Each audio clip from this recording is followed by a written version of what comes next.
Welcome back to another story on Infidelity Tales Lab. Before we begin, tell us, where in the world are you watching from? Now, let's dive into today's story. Chapter 1. The Foundation. Rob Gonzalez had built his empire from nothing. At 45, he owned 3 construction companies across Texas, a luxury car dealership, and enough real estate to make most men comfortable for life. But Rob wasn't most men. He was methodical, calculating, and possessed a memory that forgot nothing and forgave even less. His father, Manuel Gonzalez, had been a ruthless businessman who taught Rob one fundamental rule. Trust is a luxury only fools can afford. Everyone will betray you given the right price.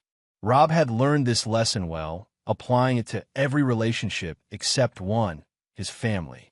Rachel Gonzalez, his wife of 20 years, had been different. Or so he believed. She was a real estate agent when they met, ambitious and beautiful, with honey blonde hair and green eyes that could convince anyone to sign a contract. She pursued him relentlessly, and Rob, still young and idealistic, had fallen for her charm.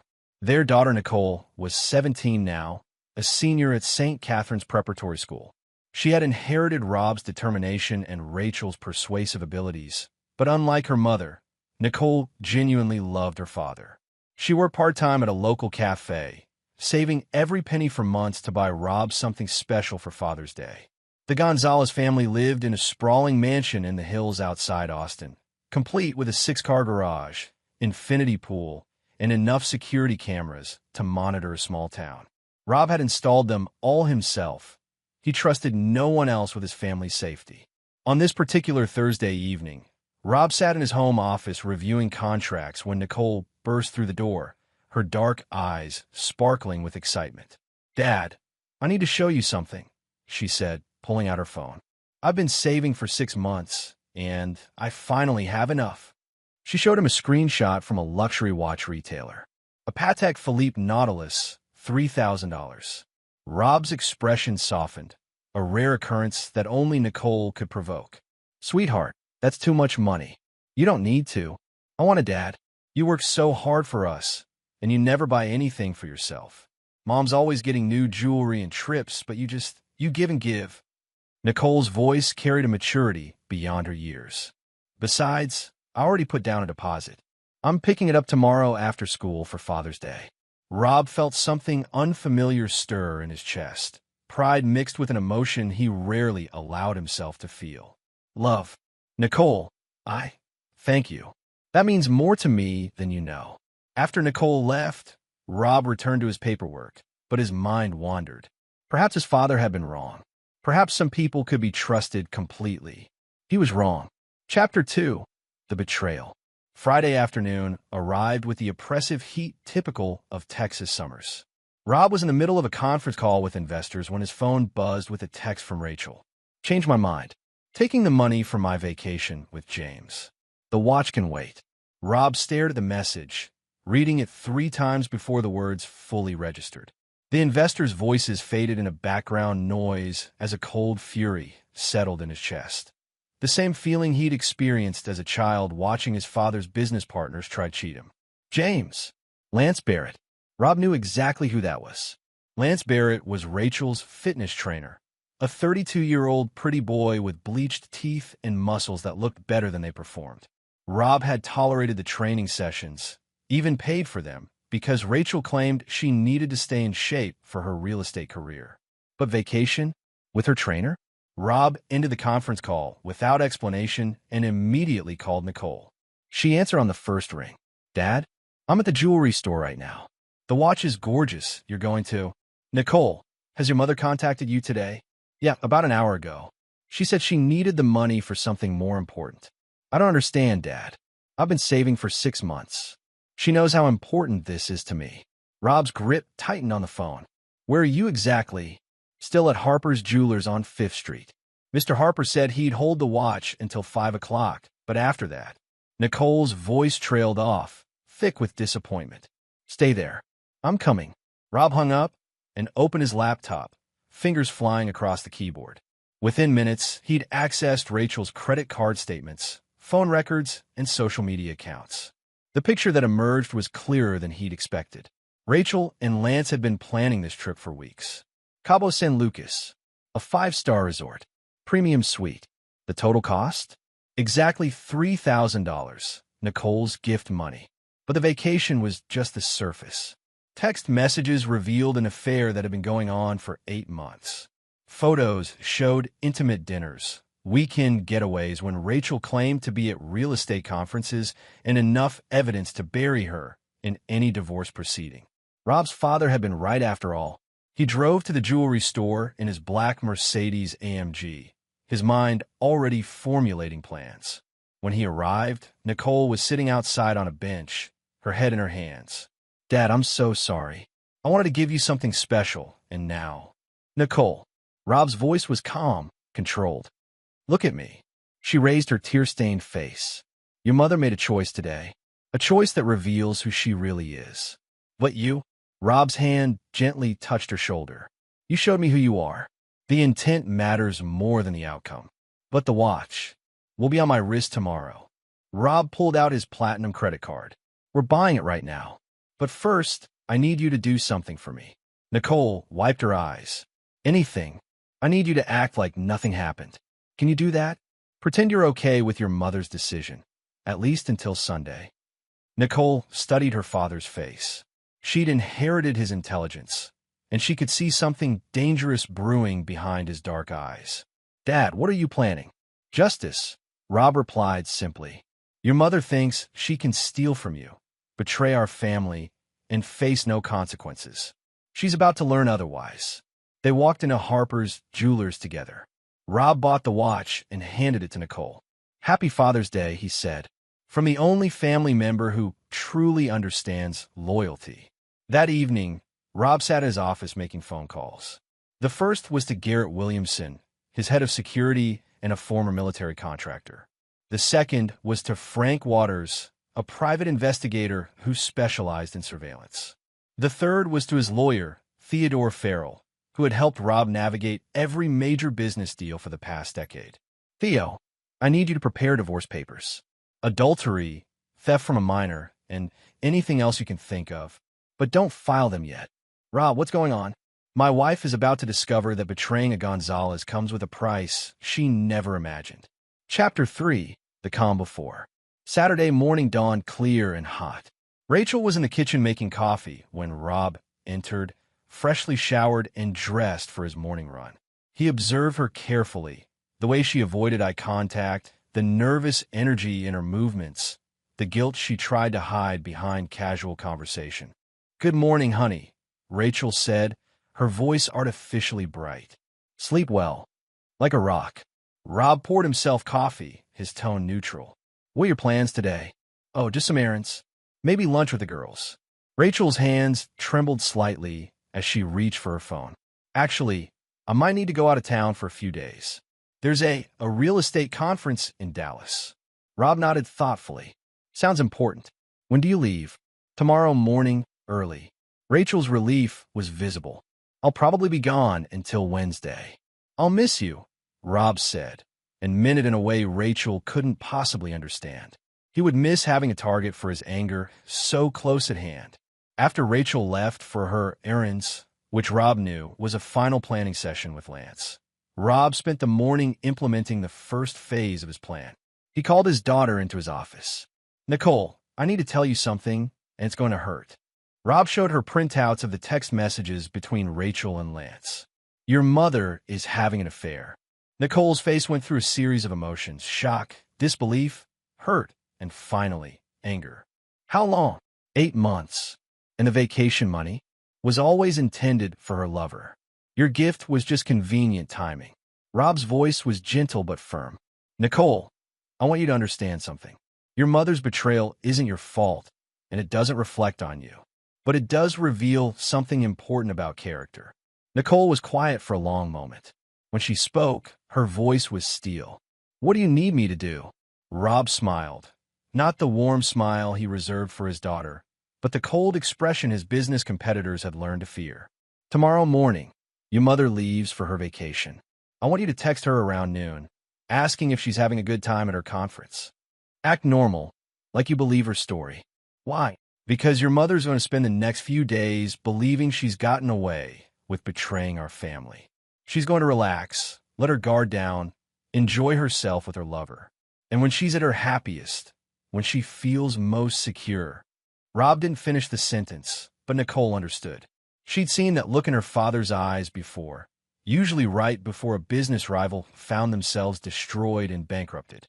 That evening, the family had dinner together, a farewell meal, though only Rob knew it was truly goodbye.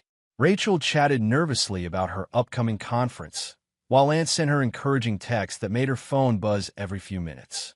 Nicole played her part perfectly, asking innocent questions about Dallas and real estate trends. Rob contributed just enough to the conversation to seem engaged while internally cataloging every lie, every deception, every moment of betrayal. After dinner, Rachel went upstairs to pack. Rob followed her, standing in the doorway of their bedroom as she carefully folded lingerie and summer dresses, clothes clearly intended for seduction, not business meetings. "Rachel," he said softly. She turned, and for a moment, Rob saw fear flicker in her green eyes. "Yes, have a wonderful trip." The fear faded, replaced by relief and guilt. "Thank you, honey. I love you." "I know you do," Rob replied, "in your own way." After Rachel fell asleep, Rob returned to his office and made more calls. Garrett had confirmed that Lance Barrett would be picking Rachel up at 6 a.m.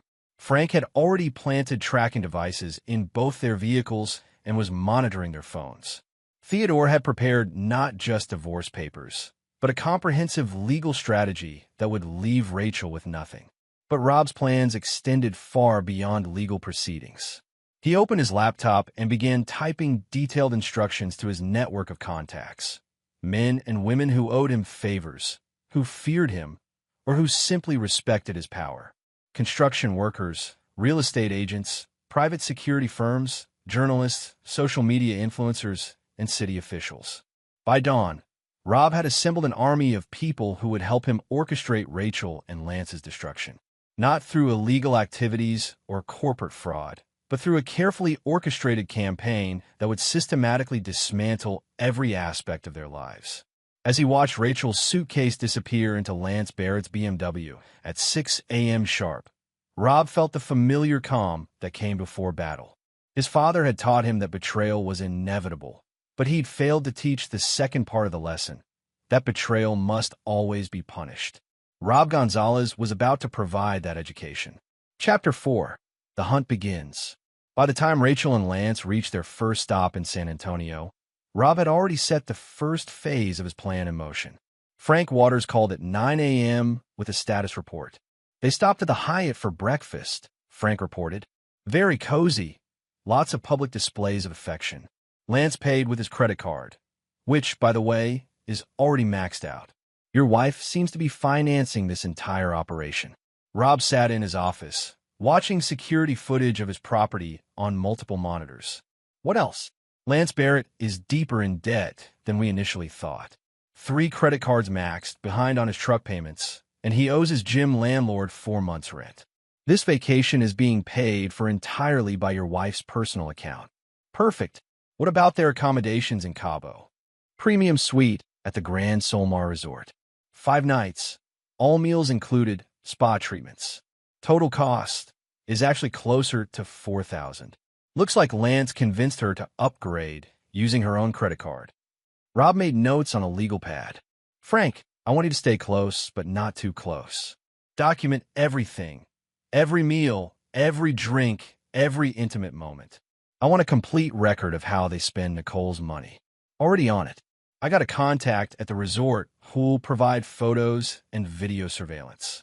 Completely legal since it's all taken in public areas." After Frank hung up, Rob's next call was to Bernard Hester, a man who specialized in reputation management, though not in the way most people understood the term. Bernard could destroy reputations as efficiently as he could build them. "Bernie, I need you to start gathering intelligence on Lance Barrett. Employment history, character references, client complaints, anything you can find. Don't take action yet. Just compile everything." "How deep do you want me to dig?" Deep enough to find out why a 32-year-old fitness trainer can afford luxury vacations on a salary that barely covers rent. Bernie chuckled. You think he's got other income sources? I think Lance Barrett is exactly the kind of man who would seduce married women for financial gain. I want to know how many other wives he's been training.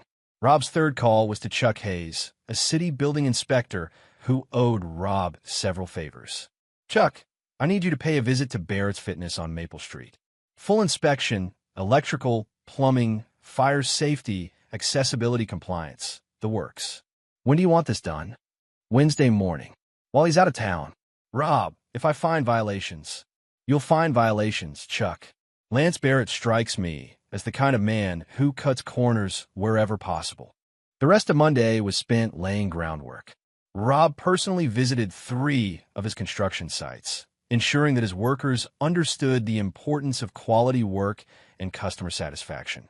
He wanted to be seen conducting normal business while his wife was betraying their family in Mexico. At lunch, Nicole texted Rachel as planned. Hey, Mom, how's the conference? Hope you're learning lots. Rachel's response came an hour later. Great sessions today. Very educational. Love you. The timestamp showed Rachel was at a beachside bar in Cabo, a frozen margarita in her hand and Lance's arm around her waist. That evening, Rob called a family meeting with just Nicole. They sat in his office, the Patek Philippe watch prominent on his wrist. How are you handling this? Rob asked. Nicole was quiet for a moment. I keep thinking about all the times she lied to us. All the business dinners and client meetings that were probably dates with him. It makes me sick. Good. That anger will serve you well in what's coming. Rob opened a folder on his desk. Nicole, I want you to understand something about your mother. This isn't a mistake or a moment of weakness. This is who she is. He showed her financial records. Your mother has been systematically stealing from our joint accounts for months. Small amounts, but consistent. She's been building a separate nest egg, probably planning to leave for a while. Nicole's face hardened. She was going to abandon us. She was going to try, but she made a fatal error in judgment. Rob's smile was cold. She assumed I was the same trusting fool she married 20 years ago. What happens when she comes back? She doesn't get to come back, Nicole. Not to this house, not to this family, not to the life she's trying to steal from us. Rob's voice was calm, but Nicole could see the fury burning behind his eyes. Your mother chose her side when she stole your gift money. Now she gets to live with the consequences. Tuesday brought the first wave of Rob's counterattack. Bernie called with his initial findings on Lance Barrett. You were right about the other women, Bernie reported. I found 4 other married clients who've been paying for premium training packages that include overnight sessions and weekend retreats. All wealthy, all married, all conveniently discovering fitness needs right before their husband's business trips. How much is he extracting from them? Anywhere from $500 to $2,000 per month, depending on their financial situation. Your wife seems to be his biggest score yet. Rob felt a familiar satisfaction. His instincts had been correct. Bernie, I want you to contact the other husbands. Anonymously. Send them evidence of their wives' activities. All of them. All of them. By Thursday morning.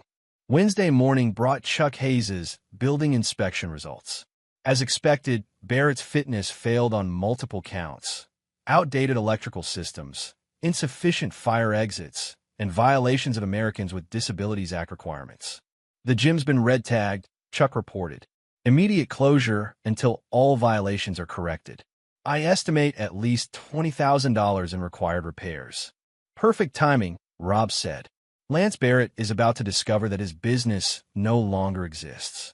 Frank called that afternoon with surveillance updates from Cabo. They're living it up pretty thoroughly. 5-star dining every night, couples massages, sunset sailing. Your wife charged another $1,500 in spa treatments this morning. How are they getting along? Lance is playing the perfect boyfriend, but I'm catching some interesting audio through the listening devices. He's been making calls to someone named Erica every night after your wife falls asleep. Very intimate conversations. Rob's research revealed that Erica Frost was Lance's actual girlfriend, a 24-year-old cocktail waitress who believed Lance was using rich clients to fund their future together. The web of deception was even more complex than Rob had imagined. Frank, I want you to arrange for Erica to discover exactly where Lance is and who he's with. Make it look accidental. How accidental? Social media posts from the resort's official accounts. Someone as photogenic as Lance and Rachel will definitely end up in the background of promotional photos. That evening, Rob received the call he'd been expecting. Nicole's phone rang at exactly 7 p.m., Rachel calling for their nightly check-in. "Hi, Mom. How's Dallas?" Nicole's performance was flawless. "Wonderful, sweetheart. The conference has been very enlightening." Rachel's voice carried the relaxed tone of someone who believed they'd successfully deceived their family. "Are you learning lots about real estate?" "More than I ever expected." Rachel laughed, probably looking at Lance across their resort suite. "I'll tell you all about it when I get home." "I can't wait," Nicole said, and Rob heard the knife edge in his daughter's voice that Rachel completely missed. After the call ended, Rob made his final preparations for Thursday, the day Rachel and Lance would discover that their vacation was about to become a nightmare. Chapter 5. The Trap Springs. Thursday morning in Cabo, San Lucas dawned perfect and cloudless. Rachel woke in Lance's arms, feeling more alive than she had in years. The premium suite overlooked the crystal blue waters of the Sea of Cortez, and for the first time in months, she felt free from the suffocating weight of her marriage to Rob. She didn't know that 1,500 miles away, her husband was systematically destroying her life. The first blow landed at 8:30 a.m. when Lance's phone exploded with notifications. His girlfriend Erica had discovered his vacation through a resort's Instagram post that showed him and Rachel sharing a passionate kiss at the infinity pool. "What the hell is this?" Lance stared at his phone as angry texts poured in from Erica. The final message was a photo of his apartment building with the caption, "Your stuff is on the sidewalk. Don't come back." Rachel, fresh from the shower and wrapped in a luxury bathrobe, noticed Lance's distress. "What's wrong, baby?" It's nothing. Just a drama back home." Lance forced a smile, but Rachel could see the panic in his eyes. At 9 a.m., Lance received another call, this one from his business partner and gym landlord. "Lance, where the hell are you? The city shut us down yesterday. Full closure, red tagged. They're saying we need 20 grand in repairs before we can reopen." Lance's face went white. "That's impossible. We just had an inspection 6 months ago." "Well, we failed this one spectacularly. Electrical, fire safety, ADA compliance, everything. I've got 4 months of your back rent sitting on my desk, and now no income from the gym. You better get back here and figure this out, or I'm finding a new tenant." Rachel watched Lance pace the balcony, his paradise vacation rapidly turning into a crisis management session. She felt a flicker of unease, but dismissed it. These things happen in business. At 10:15 a.m., the third bomb dropped. Lance's phone rang with calls from 4 different numbers, the husbands of his other clients. Each conversation was brief and carried the same theme: "Stay away from my wife, or else." By 11 a.m., Lance Barrett realized his entire business model had been exposed and destroyed in a single morning. But he still didn't understand that he was facing Rob Gonzalez. Back in Austin, Rob was orchestrating the second phase of his assault. He called Gustavo Bowers, a journalist who specialized in exposing Austin's social elite. "Gustavo, I have a story for you about a fitness trainer who's been seducing wealthy married women for financial gain. Complete with photos, financial records, and testimony from multiple victims." "How complete are we talking?" "Complete enough to destroy him socially and professionally." The story writes itself. Predatory trainer targets vulnerable wives, steals from families, operates unlicensed business. "I'm sending you everything right now. When do you want this published?" "Tomorrow morning." Front page of the lifestyle section. Rob's next call was to Denise Pugh, a social media influencer with 500,000 followers who specialized in exposing cheaters and scammers. "Denise, I have content that will break the internet." Within hours, the machine was in motion. Gustavo's article was being fact-checked and prepared for publication. Denise was creating a viral video expose. Bernie was anonymously tipping off lifestyle bloggers, gossip websites, and local TV stations. But Rob's masterpiece was still to come. That evening, while Rachel and Lance were having dinner at the resort's most expensive restaurant, Frank Waters received his final instructions. "Frank, it's time for the coup de grace. I want you to arrange for hotel security to confiscate Lance's credit cards." "On what grounds?" "Suspected fraud. A concerned citizen noticed suspicious spending patterns and reported potential identity theft." Rob's voice was calm. "Make sure it happens publicly, in front of other guests." And then Rachel Gonzalez discovers exactly how much Lance Barrett was willing to steal from her family for this vacation. At 9:30 p.m. Cabo time, Lance Barrett's world completely collapsed. Hotel security approached their table just as he was ordering another bottle of champagne with Rachel's credit card. "Mr. Barrett, we need to speak with you privately about your payment methods." The conversation that followed was conducted in full view of the restaurant's other patrons. Lance's credit cards were confiscated pending fraud investigation. His wallet was searched. His explanations became increasingly desperate and inconsistent. Rachel sat frozen as she realized that Lance had no money of his own, that their entire vacation was being financed by her accounts, and that the man she'd fallen in love with was essentially a sophisticated con artist. But the final revelation came when hotel security showed them the fraud report that had triggered the investigation, a detailed complaint filed by a concerned family member who noticed unusual spending patterns on Rachel Gonzalez's accounts. Rachel's blood turned to ice as she read the report. The language was precise, legal, and unmistakably familiar. The complaint included detailed financial records, copies of text messages, and a complete timeline of Lance's relationship with multiple married women. "Rob," she whispered. That night, Rachel tried calling her husband 17 times. Every call went straight to voicemail. She tried Nicole, but her daughter's phone was turned off. Lance, meanwhile, was discovering that his problems extended far beyond a vacation gone wrong. His business was destroyed, his apartment lease terminated, his girlfriend gone, and his reputation about to be annihilated in the morning news cycle. As Rachel and Lance sat in their premium suite, which they could no longer afford and couldn't leave because their return flight wasn't until Saturday, they finally understood the scope of what they were facing. Rob Gonzalez hadn't just discovered their affair. He had systematically engineered their complete destruction while they were celebrating their betrayal of his family. The hunt was over. Now came the reckoning. Chapter 6. The Reckoning Unfolds. Friday morning brought a media firestorm that exceeded even Rob's expectations. Gustavo Bowers' article in the Austin Chronicle hit the newsstands with the headline, "Fitness Trainer's Web of Deceit: How Lance Barrett Seduced Austin's Elite Wives." The story detailed his systematic targeting of wealthy married women, complete with photos from the Cabo vacation showing him with Rachel. But it was Denise Pugh's social media expose that turned Lance Barrett into Austin's most hated man. Her video, titled "Predatory Trainer Steals from Families for Luxury Vacations," went viral within hours. By noon, it had been shared over 50,000 times and picked up by 3 local TV stations.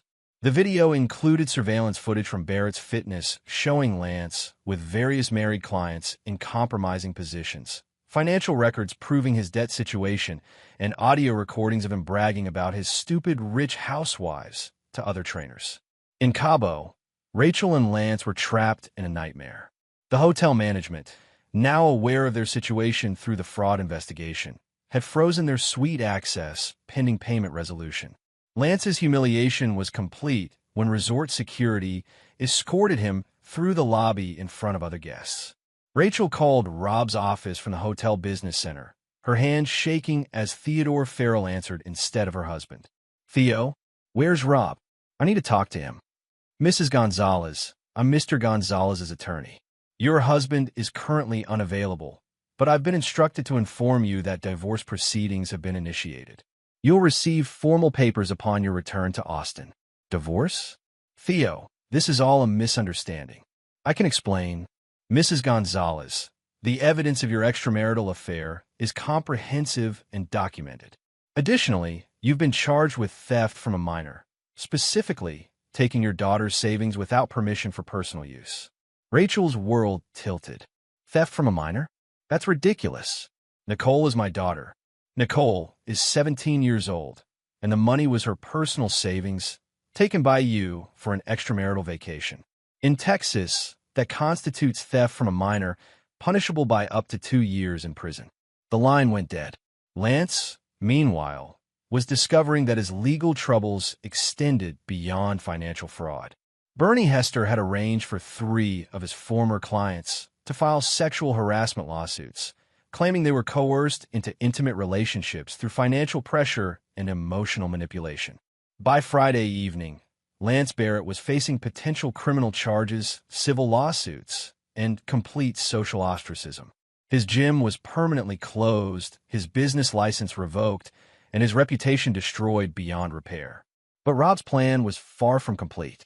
That night, as Rachel and Lance sat in the airport hotel trying to figure out how to pay for their early return flight, Nicole made her first public statement about her mother's betrayal. She posted a single photo on her social media accounts, the Patek Philippe watch on her father's wrist, with the caption, "When I saved for 6 months to buy my dad a Father's Day gift, my mother stole the money for her vacation with her boyfriend. This is what real character looks like. Dad bought the watch anyway and taught me that family loyalty means everything. Some people are worth the sacrifice. Others aren't." The post was shared within their social circle and beyond, garnering thousands of supportive comments. Austin's elite social network, which had always admired Rob's success and respected his family, rallied around Nicole and condemned Rachel's actions. The social isolation was immediate and complete. Rachel's real estate career, built on relationships with Austin's wealthy families, evaporated overnight. Her clients canceled listings, her colleagues distanced themselves, and her broker called to terminate her association with the firm. Saturday morning, Rachel and Lance's return flight was a study in humiliation. They sat in the last row of economy class, the only seats they could afford, while other passengers whispered and pointed after recognizing them from the viral video. Lance was arrested at Austin Bergstrom International Airport on charges of operating an unlicensed business and fraud related to his gym's health department violations. The timing wasn't coincidental. Rob had arranged for the arrest to occur in the most public possible venue. Rachel took a taxi to what had been her home for 20 years. When she arrived, she found the locks changed and her belongings neatly packed in boxes on the front porch. A legal notice taped to the door informed her that the house was no longer her residence and that trespassing would result in immediate arrest. She called Nicole's phone and was shocked when her daughter actually answered. "Nicole, baby, please. Let me explain." "Explain what, Mom?" "How you stole my money. How you lied to us for months. How you chose your trainer over your family." Nicole's voice was cold, controlled, a perfect mirror of her father's tone when he was truly angry. "It's not that simple. You don't understand." "I understand perfectly. Dad, show me everything. Every text message, every lie, every betrayal. You didn't just cheat on him, Mom. You cheated on me too." "Nicole, I'm still your mother." "No, you're not. You stopped being my mother the moment you decided Lance Barrett was more important than your family. Dad never gives up on the people he loves, but he also never forgives the people who betray him. You made your choice." The line went dead. Rachel sat in her car outside the house where she'd raised her daughter, watching through the windows as Rob and Nicole had dinner together. They looked happy, peaceful even, as if her absence had lifted a weight from their shoulders. She tried calling Rob one final time. This time he answered. "Rachel, Rob, please. We need to talk. I can fix this." "There's nothing to fix. You show me who you really are." And I responded accordingly. His voice carried no anger, no emotion at all, just the cold finality that had terrified his business competitors for years. "The house, the money, the social destruction. This is insane. I made a mistake, but..." "You didn't make a mistake, Rachel. You made a choice. You chose to steal from our daughter, betray our marriage, and humiliate our family. Now you get to live with the consequences." "Rob, please. I have nowhere to go, no job, no..." "You have Lance. Isn't that what you wanted? Lance is in jail. Then perhaps you should have chosen more carefully." Rob's voice carried a hint of dark amusement. "Goodbye, Rachel. Don't contact Nicole or me again." As Rachel sat in her car, homeless and friendless in the city where she'd once been part of the elite social circle, she finally understood the man she'd married and betrayed. Rob Gonzalez didn't just win. He annihilated his enemies so completely that they never recovered. And she had just learned that in his mind, she was no longer his wife. She was his enemy. Chapter 7. The Final Moves. 2 weeks after Rachel's return from Cabo, the destruction of her life was so complete that even Rob's business associates began to whisper that perhaps he'd gone too far. But Rob Gonzalez had never been a man who did anything halfway, and betrayal, especially from family, demanded absolute consequences. Lance Barrett's life had become a cautionary tale. The sexual harassment lawsuits had frozen his assets, the criminal charges prevented him from finding employment, and a social media campaign had made him recognizable enough that he couldn't work anywhere in Austin. He'd moved into a studio apartment in the worst part of town, surviving on welfare and the occasional charity of former gym members who didn't know the full story. Rachel's situation was marginally better, but only because she'd managed to find work as a part-time receptionist at a low-end motel on the outskirts of town. Her real estate license had been suspended pending investigation into her business practices, and her former lifestyle had become a memory. But Rob wasn't finished. On a Thursday evening, he called Nicole into his office for what would be their final conversation about her mother. "Nicole, I want you to understand something important," Rob said, his voice carrying the weight of hard-earned wisdom. "Your mother is going to try to contact you again. When she does, she'll appeal to your emotions, your sense of family, your natural compassion." Nicole, now 18 and preparing for college, had inherited her father's steel backbone. "She could try. I won't listen." "Good, but I need you to understand why this is so important." Rob opened a folder on his desk. "Your mother didn't just betray me, Nicole. She showed you that family loyalty means nothing to her. If she could steal from you once, she would do it again." "I know, Dad. I'm not changing my mind." Rob smiled, the genuine expression he reserved only for his daughter. "I'm proud of you, but there's something else. Your mother's situation is about to become much worse." "Worse how?" "Lance Barrett is about to discover that his legal troubles are just beginning. And when he realizes how thoroughly I've destroyed his life, he's going to look for someone to blame." Rob's prediction proved accurate. On Friday night, Lance Barrett showed up at Rachel's motel room, drunk and desperate. The conversation that followed was captured by security cameras that Rob had arranged to be installed in the motel's common areas. Lance blamed Rachel for everything: the media exposure, the lawsuits, the criminal charges, his complete social ostracism. In his alcohol-fueled rage, he accused her of being a rich bitch who destroyed my life for fun. Rachel's response revealed the full depth of her self-delusion. "I gave up everything for you. My husband, my daughter, my home, everything. You gave up nothing." Lance screamed. "You were bored with your rich husband and wanted to play with a pretty trainer. Well, congratulations. You played yourself right into poverty." The argument escalated into a physical confrontation that ended with Lance being arrested for domestic violence and Rachel being hospitalized with minor injuries. The incident made the local news, adding another layer of humiliation to her already destroyed reputation. But it also served Rob's final purpose. The next morning, Rob visited Rachel in the hospital. She looked up from her bed, one eye blackened and her arm in a sling, and saw her former husband standing in the doorway like an avenging angel. "Rob." Her voice was barely a whisper. "Rachel." He stepped into the room and closed the door behind him. "I thought you should know that Nicole and I watched the security footage from last night." Rachel's remaining hope died in her eyes. "Nicole saw that. She saw you defending the man who humiliated our family, choosing him over the daughter you abandoned." Rob's voice was calm, conversational. "She also saw him hit you." "Rob, please." Nicole wanted to press charges against Lance for assault. "I told her it wasn't necessary." Rob smiled, and Rachel finally understood the difference between his business smile and the expression of a predator. "Lance Barrett will face consequences for touching a member of my family, regardless of your current relationship status. What are you going to do to him? Nothing illegal, nothing traceable. But Lance Barrett will discover that there are fates worse than prison." Rob's eyes held the same cold calculation that had built his empire. He'll spend the rest of his life looking over his shoulder, wondering when his past will catch up to him.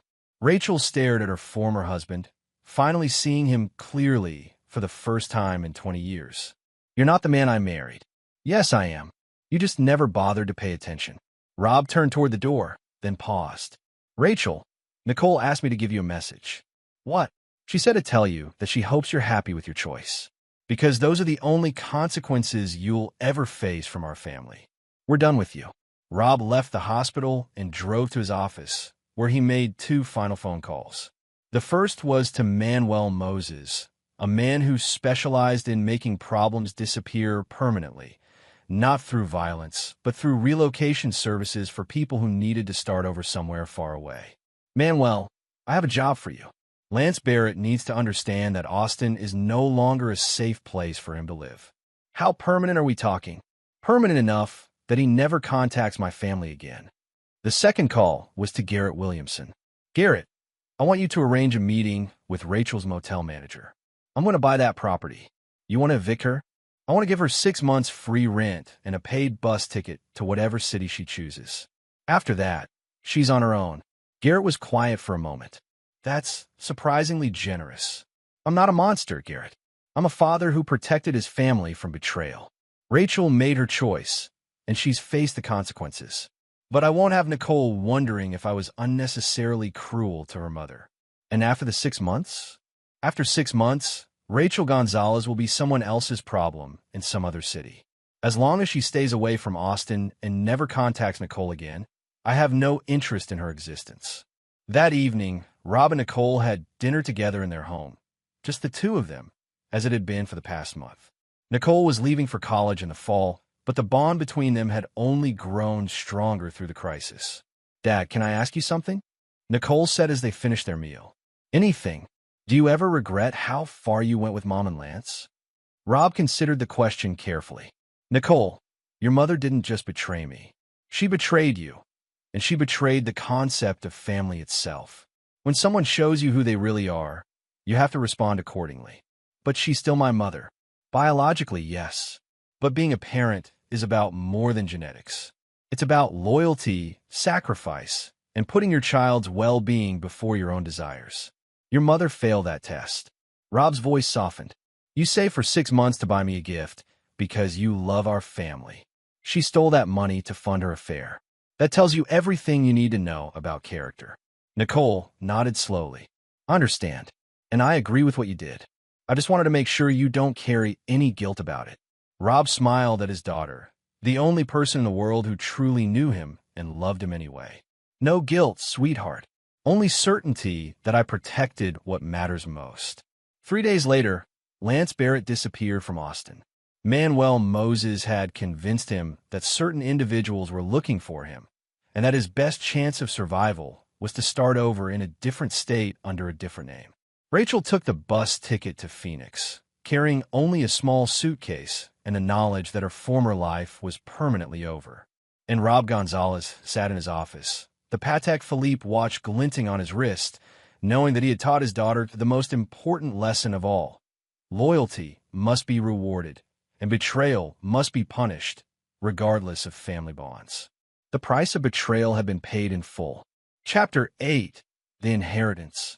6 months after Rachel's departure, Nicole Gonzalez was thriving at the University of Texas, majoring in business with a minor in psychology. She called her father every Sunday evening, their conversations ranging from academic achievements to investment strategies.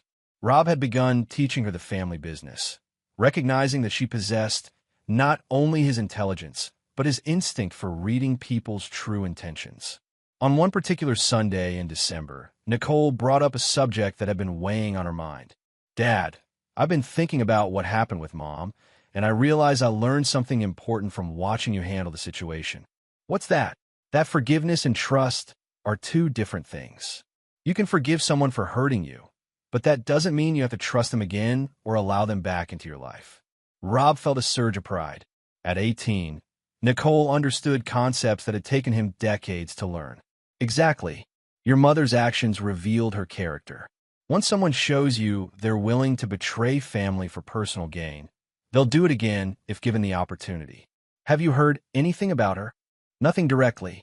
Theodore tells me she's working at a restaurant in Phoenix, trying to rebuild her life. Lance Barrett, on the other hand, seems to have vanished completely.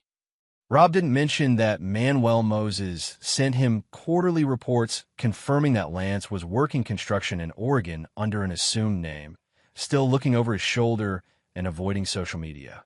Some lessons needed to be permanent. The conversation was interrupted by Rob's business phone. Theodore Farrell was calling with news that would test everything Rob had taught his daughter about loyalty and betrayal. "Rob, we have a problem. Rachel has hired a lawyer in Phoenix. She's claiming that the divorce proceedings were fraudulent and that she was coerced into signing papers under duress. What's her legal standing? Weak but not impossible.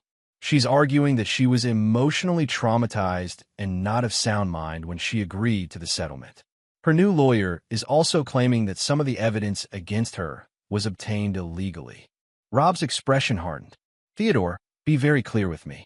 Is there any chance she could successfully challenge the divorce or claim any portion of my assets?" "Small chance, but it exists. Texas is a community property state, and if she can prove coercion or fraud in the proceedings, she might be entitled to a portion of the marital assets." After hanging up, Rob sat in his office considering his options. He could fight Rachel's legal challenge through conventional means, spending months in court and risking public exposure of his more aggressive tactics.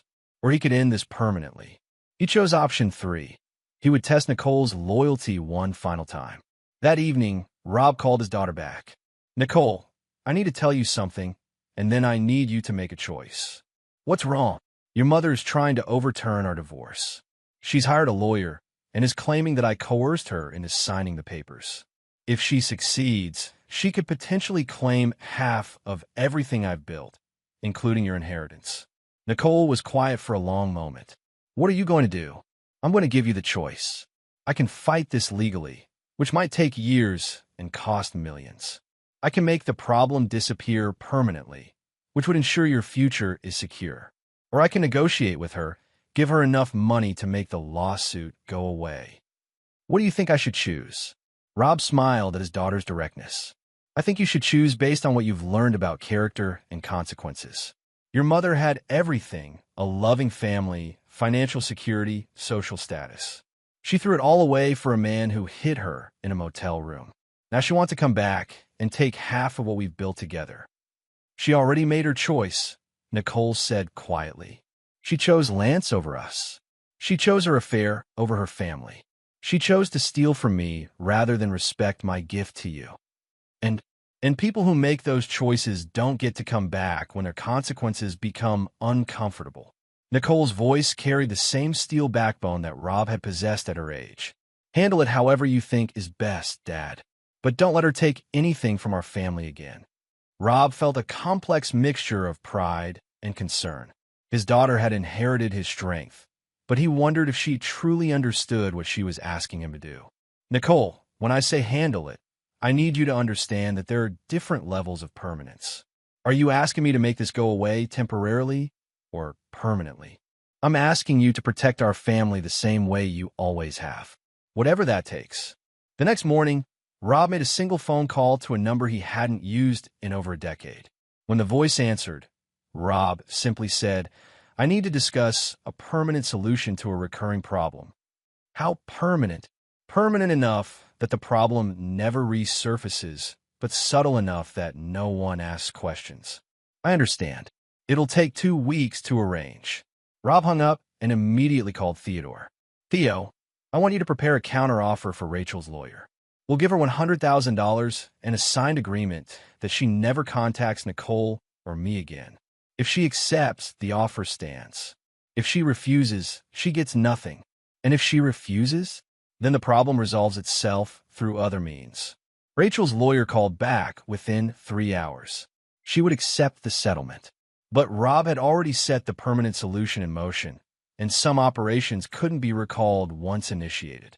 He made one final call to cancel the arrangement, but learned that certain types of problems, once scheduled for resolution, developed their own momentum. 2 weeks later, Rachel Gonzalez died in a car accident in Phoenix. The police report indicated brake failure on a mountain road, a tragic but not uncommon occurrence in older vehicles. Nicole flew home for the funeral, which was attended by exactly 3 people: Nicole, Rob, and Theodore Farrell. No other family members appeared, no friends from Rachel's former life, no colleagues from her Phoenix restaurant job. As they stood at the graveside, Nicole asked her father a single question: "Did you know this would happen?" Rob looked at his daughter, intelligent, strong, and now carrying the weight of understanding what family loyalty sometimes required. "Nicole, there are some questions that are better left unasked, and some answers that are better left unsaid." "Exactly." Nicole nodded slowly. She was her father's daughter, and she understood that some prices were paid in full, even when the payment method remained unspoken. As they drove away from the cemetery, Rob reflected on the lessons he'd learned from his father and passed on to his daughter. Trust was a luxury only fools could afford. Betrayal must always be punished, and family loyalty, once broken, could never be repaired. The Gonzalez family was now complete at exactly 2 members, both of whom understood perfectly that some bonds were stronger than blood, and some betrayals were unforgivable. Chapter 9: Legacy. 5 years later, Nicole Gonzalez sat in her father's office, now their office, reviewing quarterly reports from their expanded business empire. At 23, she had inherited not only Rob's intelligence and business acumen, but his absolute intolerance for betrayal and his uncompromising approach to family loyalty. The watch Rob had bought with her gift money still sat prominently on his wrist, a daily reminder of the difference between family and blood relations. Nicole wore a matching piece, a Cartier watch Rob had given her for her college graduation, engraved with the words "Loyalty rewards loyalty." Their business had grown substantially since Rachel's death. Nicole's natural talent for reading people and her inherited ruthlessness had made her invaluable in negotiations and partnership decisions. Together, they had built an empire that extended far beyond construction and real estate. On this particular evening, they were reviewing a potential acquisition when Nicole's assistant buzzed in with an unexpected call. "Ms. Gonzalez, there's a gentleman on line 3 who says he's your cousin. His name is Frank Gonzalez." Rob and Nicole exchanged glances. Rob's family had been estranged for decades, ever since his father's business partners had tried to cheat the family out of their holdings. Rob had handled that situation with characteristic thoroughness, and the Gonzalez name had since commanded both respect and fear in certain circles. Nicole answered the call on speaker. "This is Nicole Gonzalez." "Nicole, this is Frank Gonzalez, your father's cousin. I know we've never met, but I'm calling because I have some information that might interest your family." Rob leaned forward. "Frank, this is Rob. What kind of information?" "Information about Rachel's death." The room went completely silent. After 5 years, Rachel's death had become simply another closed chapter in their family history. But Frank's tone suggested that chapter might not be as closed as they believed. "What about Rachel's death?" Rob's voice carried the dangerous calm that his business associates had learned to fear. "I think we should meet in person. There are things that need to be discussed face-to-face." They arranged to meet at a private club where Rob maintained membership, neutral territory where conversations could be held without electronic surveillance. Frank Gonzalez turned out to be a man in his 50s with the same dark eyes and calculating expression that ran in the family. "Rob, Nicole, thank you for meeting me. What I'm about to tell you will probably come as a shock." Frank opened a briefcase and removed several documents. Rachel didn't die in an accident. She was murdered. Nicole's expression didn't change, but Rob felt a chill of recognition. "How do you know this?" "Because I'm the one who killed her." Rob stared at his cousin, processing this revelation. "Why?" "Because someone paid me to. Someone who wanted Rachel dead, but couldn't afford to be connected to her death." Frank's smile was cold and familiar. "Someone who hired me through a series of intermediaries so that the contract could never be traced back to them." Nicole spoke for the first time. "And you're telling us this because?" "Because the person who hired me died last month. Natural causes, heart attack. And before he died, he confessed to his lawyer about ordering Rachel's death. The lawyer is now trying to decide what to do with that information." Rob felt the familiar sensation of pieces clicking into place. "What do you want, Frank?" I want to know if you knew your wife was going to be killed when you set certain events in motion 5 years ago. The question hung in the air like smoke. Rob looked at his daughter, seeing his own understanding reflected in her eyes. Nicole had inherited his intelligence, and she could see the same connections he was seeing. Frank, Rob said carefully, I think you should tell us exactly what you know. I know that Rachel's accident was arranged by a man named Gregory Chun, a business associate of yours who lost a major contract when your divorce became public. Chun blamed Rachel for damaging your reputation and costing him money. Rob remembered Chun, a property developer who had severed their partnership after the media circus surrounding Rachel's affair. The man had been bitter about losing access to Rob's resources and connections. Chun hired me to kill Rachel through 3 intermediaries, so the contract could never be traced back to him. But here's the interesting part. Chun told his lawyer that he was convinced you wanted Rachel dead, but couldn't arrange it yourself due to the legal scrutiny. Nicole leaned forward. Are you suggesting my father somehow manipulated this Chun person into ordering the hit? Frank's smile widened. I'm not suggesting anything. I'm just reporting what Chun believed before he died. He was convinced that Rob had somehow maneuvered him into taking action that Rob couldn't take himself. Rob felt a familiar satisfaction, the same feeling he'd experienced when business competitors destroyed themselves trying to outmaneuver him. And what does Chin's lawyer intend to do with this information? That depends on what he believes happened. If he thinks you orchestrated Rachel's death, he'll go to the police. If he thinks Chun acted independently out of misplaced loyalty, then the matter stays buried with Chun, Nicole finished. Exactly. Rob considered his options. The situation was complex, but not unmanageable. Frank, what's your assessment of this lawyer's character? Pragmatic, concerned primarily with protecting his own interests. He doesn't want to be involved in a murder investigation unless he has to be. Then I suggest you tell him the truth. That Gregory Chun was a bitter man who blamed an innocent woman for his business failures and took action that no one could have predicted or prevented. Frank nodded slowly. That's certainly one way to interpret the situation. It's the only way to interpret the situation, Nicole said, her voice carrying the same authority as her father's. Because anything else would be speculation about matters that can't be proven. After Frank left, Rob and Nicole sat in silence for several minutes. Finally, Nicole spoke. Dad, did you know Gregory Chun would react that way when the divorce became public? Rob looked at his daughter, brilliant, strong, and now carrying the weight of understanding what family protection sometimes required. Nicole, there are some questions that are better left unasked, she finished. I understand, but I need to know if I'm going to inherit more than just your business empire. Rob studied his daughter's face, seeing the same calculation that had made him successful and feared. Nicole, what did you learn from watching how I handled your mother's betrayal? That loyalty must be rewarded and betrayal must be punished. That family comes first, always. That some people will destroy themselves if you give them enough rope. And that sometimes the most effective action is the action you never have to take directly. Nicole's smile was razor sharp. Gregory Chun destroyed himself trying to curry favor with you. Rachel died because of her own choices, not because of anything you did to her. Rob felt the complex mixture of pride and concern that had become familiar over the past 5 years. And if the lawyer decides to pursue this further, then Gregory Chin's estate will face a wrongful death lawsuit that destroys his family's finances. His lawyer will face disbarment proceedings for failing to maintain client confidentiality. And Frank will discover that the Gonzalez family protects its own.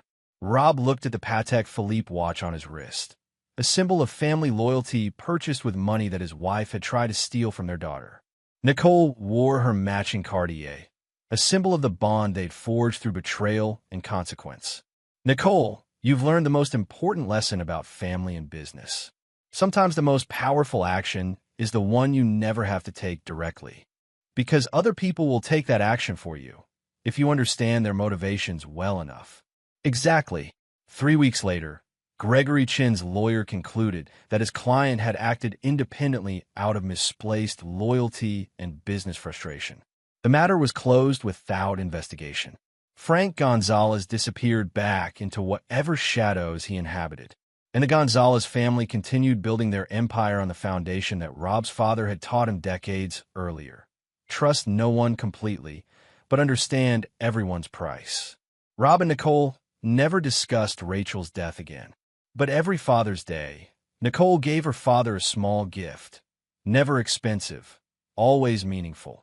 And they both remembered the lesson that had forged their unbreakable bond. Family loyalty was everything. Betrayal was unforgivable. And some prices were paid in full, even when the payment method remained forever unspoken. The Gonzalez legacy was complete. A father and daughter who understood that in a world full of betrayal, only family could be trusted, and only if that family proved itself worthy of trust every single day. Rob Gonzalez had built an empire, protected his daughter, and eliminated every threat to their family's future. Nicole had inherited not just his wealth, but his understanding that some bonds were stronger than blood, and some lessons were worth any price.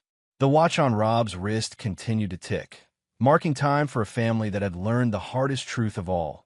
Love without loyalty was worthless, but loyalty without consequences was powerless. Their story was complete, their enemies vanquished, their bond unbreakable. The price of betrayal had been paid in full. And there you have it. Another story comes to an end. What did you think? I'd love to hear your thoughts in the comments below. If you enjoy this story, consider joining our community by subscribing. It means the world to us. For more stories like this one, check out the recommended videos on screen. And I'll see you there. Welcome back to another episode of Infidelity Tales Lab. We're thankful for your continued viewership. Before we begin, tell us, where in the world are you watching from? We love knowing our global reach. Now, let's dive into today's story. Chapter 1. The Call. Friday evening at Monarch Financial Group's downtown offices. Most employees had already left for the weekend, but Dominic Reeves remained hunched over his desk, reviewing investment portfolios for Monday's executive meeting. At 42, Dominic had built a reputation as one of the city's most brilliant investment strategists, calculated, meticulous, and relentless. The floor-to-ceiling windows of his corner office showcased the city lights emerging against the darkening sky. His phone vibrated against the mahogany desk. Unknown number. Dominic typically ignored such calls, but something, perhaps the late hour or some subconscious premonition, made him answer. Mr. Reeves? A woman's voice, formal and tense. This is Special Agent Alvarez with the FBI. I need you to come to 1457 Lakeside Terrace, apartment 311. There's been an incident involving your wife. Dominic's mind raced through possibilities. Apartment 311. That was Stella's old place before they married 3 years ago. She'd kept it as a creative space for her photography. He'd thought nothing of it. Stella valued her independence, and Dominic respected her need for artistic freedom. Is she hurt? His voice remained even, betraying none of the adrenaline now coursing through him. She's unharmed, but I can't share more over the phone. Please come immediately. 20 minutes later, Dominic pulled his Audi into the familiar parking lot of the Lakeside complex. Police cruisers and an unmarked FBI vehicle flanked the entrance. A uniformed officer escorted him upstairs. The apartment door stood ajar. Inside, chaos. Evidence markers scattered across the usually pristine space. Technicians photographed surfaces.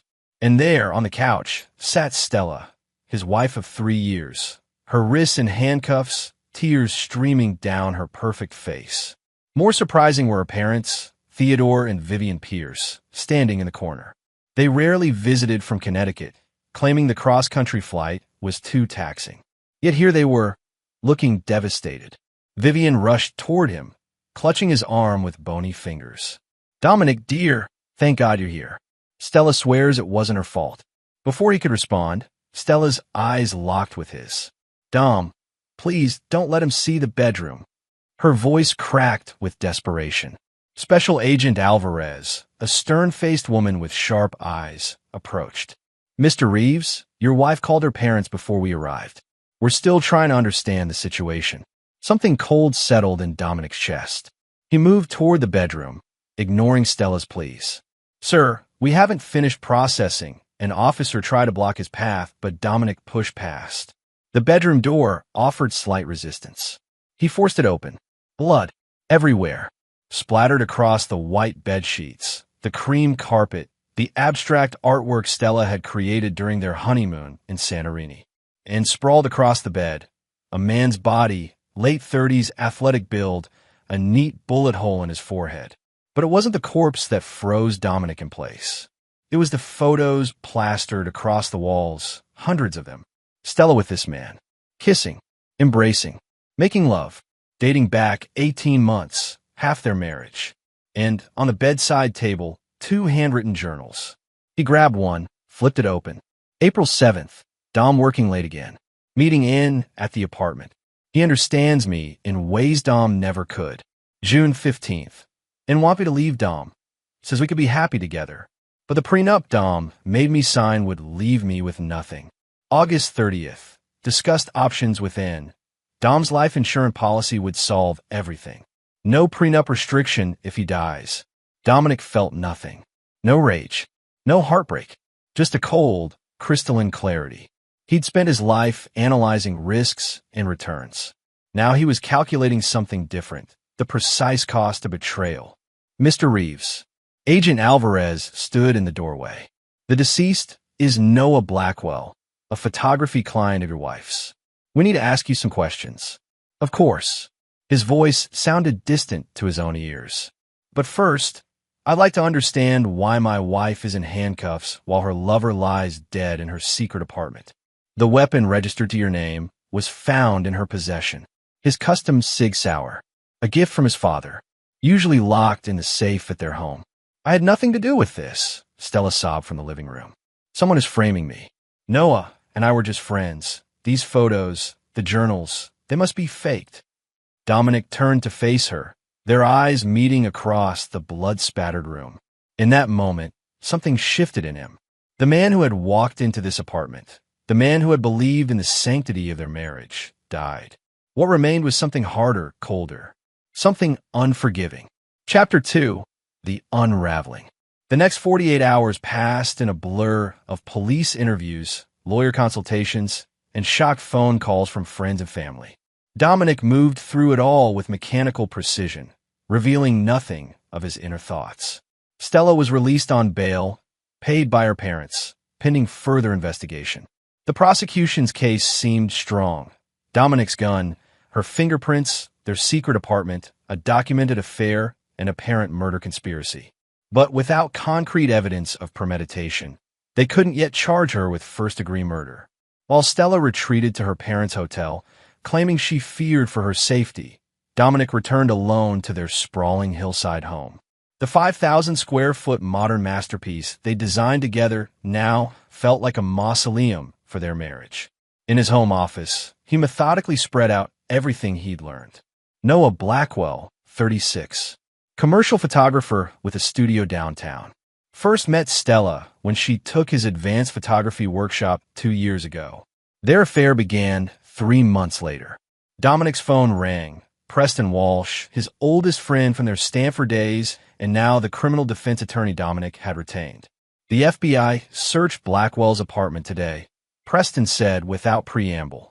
They found evidence suggesting he was blackmailing several wealthy married women he'd seduced.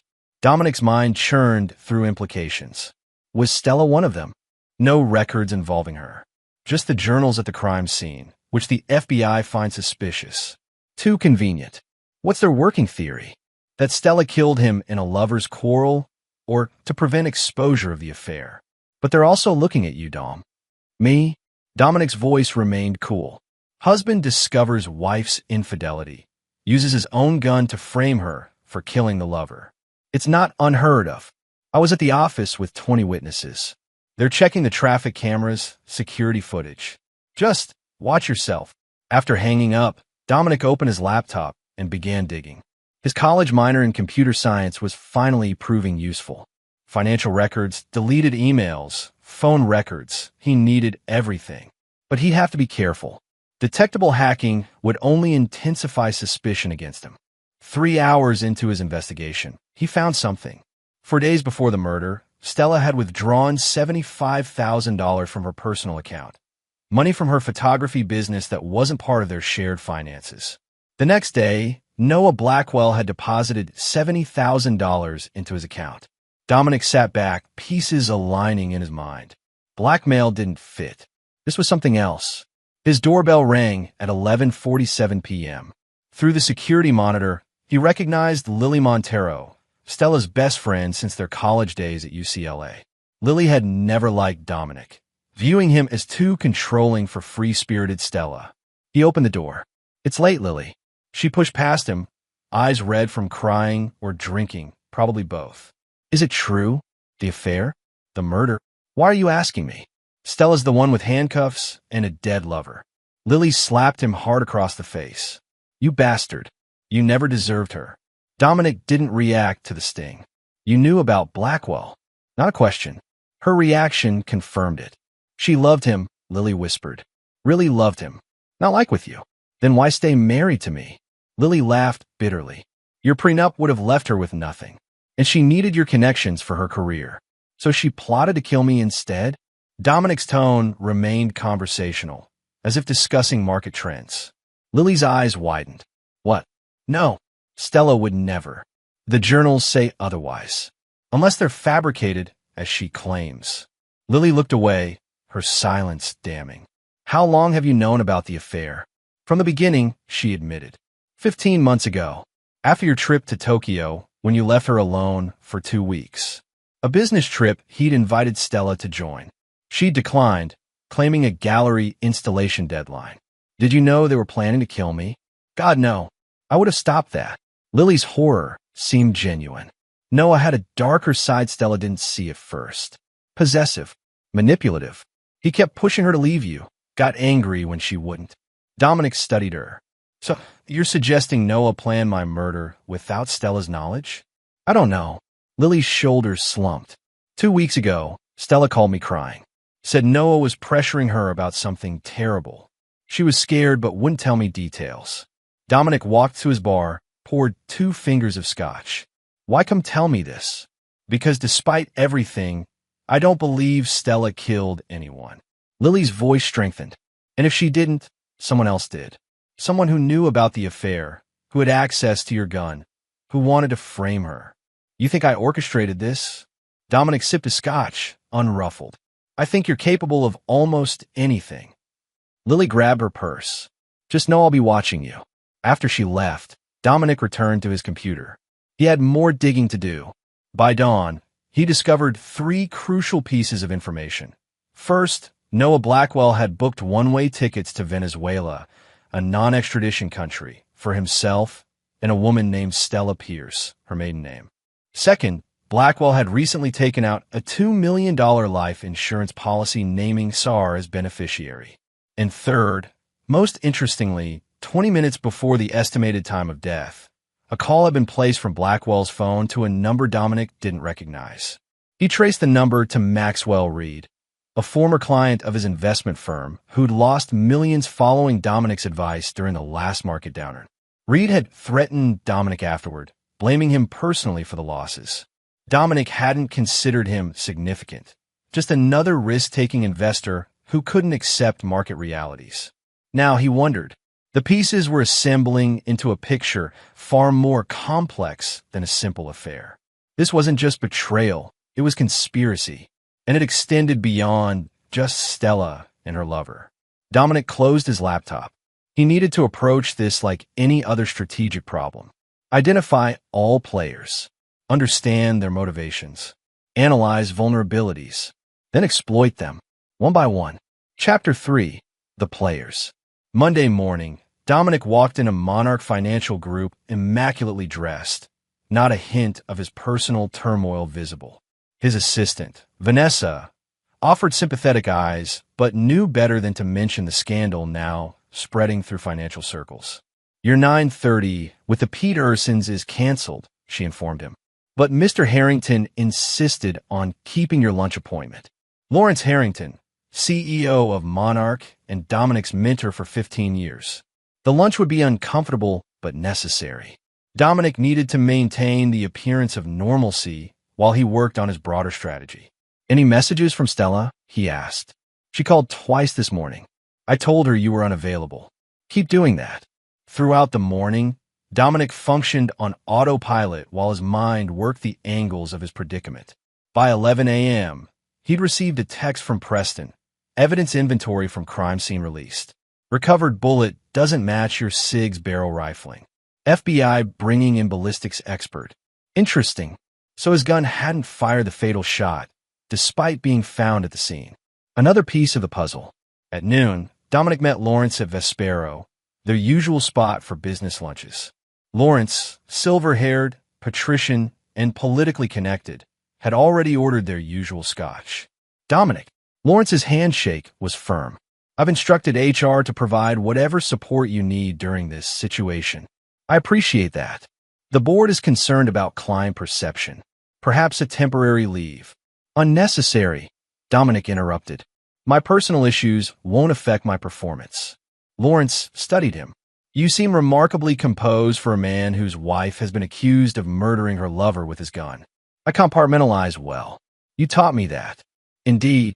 Lawrence sipped his scotch. "What does your lawyer say?" "That the evidence against Stella is substantial but circumstantial." "And where do you stand? Do you believe she's capable of murder?" Dominic considered his response carefully. 3 days ago, I would have said no. Now, I realize how little I knew about my wife. A difficult realization. Lawrence signaled for menus. "And this man, Blackwell, no previous connection to you?" "None I've discovered." Lawrence nodded thoughtfully. "Stella's gallery showing last month was quite successful. Several of my associates purchased pieces. The show you encouraged me to miss for the Chicago conference?" Dominic asked mildly. A flicker of something, discomfort, crossed Lawrence's face. "The Westbrook acquisition was crucial. Your presence was needed in Chicago." "Of course." Their conversation drifted to market projections, but Dominic filed away Lawrence's reaction. Another potential connection to investigate. After lunch, instead of returning to the office, Dominic drove to a coffee shop 3 blocks from Maxwell Reed's real estate agency. From his laptop, he accessed Reed's financial records through back channels that couldn't be traced. Reed had received a wire transfer of $100,000 2 days before the murder from an offshore account. The same account had received $250,000 from Noah Blackwell 3 weeks earlier. Dominic's phone buzzed with a text from an unknown number. "I know what you're doing. We should talk. Parkview Cemetery, 7 p.m. Come alone. L. Lily Montero." How had she gotten this number? And what did she know? At 6:55 p.m., Dominic parked outside the cemetery gates. Security cameras would record his arrival, a necessary precaution. He found Lily waiting by a marble angel, looking nervous. "Thanks for coming," she said, her earlier hostility replaced by something more complicated. "I've been doing some digging myself." "Why would you investigate your best friend's case?" "Because things aren't adding up." She handed him a flash drive. Stella's email password has been the same for years. These are messages between her and Noah from the past month. And you're giving them to me because somebody set Stella up, and I think these might help find out who. Lily hugged herself against the evening chill. "I still don't trust you, but if you're being framed too, what changed your mind about my involvement?" "The gun." Lily met his eyes. "Noah was killed with a .22 caliber bullet. Your Sig Sauer is 9 millimeters. It was planted there to implicate both of you." Dominic had suspected as much from Preston's text, but confirmation was valuable. "These emails, anything specific I should look for? Pay attention to the ones from 3 weeks ago." Noah was terrified of someone. A client he'd photographed for years who discovered something sensitive. A name. He never specified, but whoever it was had serious leverage over him. Lily glanced around nervously. "I should go. If Stella knew I was giving you these." "She'd what?" Dominic pressed. "She'd say I was betraying her." Lily looked pained. "Maybe I am, but somebody murdered Noah and framed my best friend. If you can find out who, despite whatever she did to you, that's all that matters now." As Lily walked away, Dominic called after her. "Why did she keep the apartment secret from me?" Lily paused. At first, it was just her private space. It became their place. "Noah convinced her you were monitoring her, that you didn't trust her artistic career. Was I? Weren't you? The calls checking her whereabouts? The questions about her clients? Lily shook her head. Noah exploited your controlling tendencies to isolate her. Classic manipulation. After Lily left, Dominic sat in his car reviewing the emails. Most were passionate exchanges between lovers, but the tone shifted dramatically 3 weeks before the murder. Noah became paranoid, warning Stella they were being watched. References to H, who had evidence that could destroy everything. One message from Noah, dated 4 days before his death. He's given me no choice, Stella. I have to do what he asks, or everything comes out. The money you transferred won't be enough. I'm sorry for what happens next. The final email, sent just hours before the murder. It's done. The pieces are in place.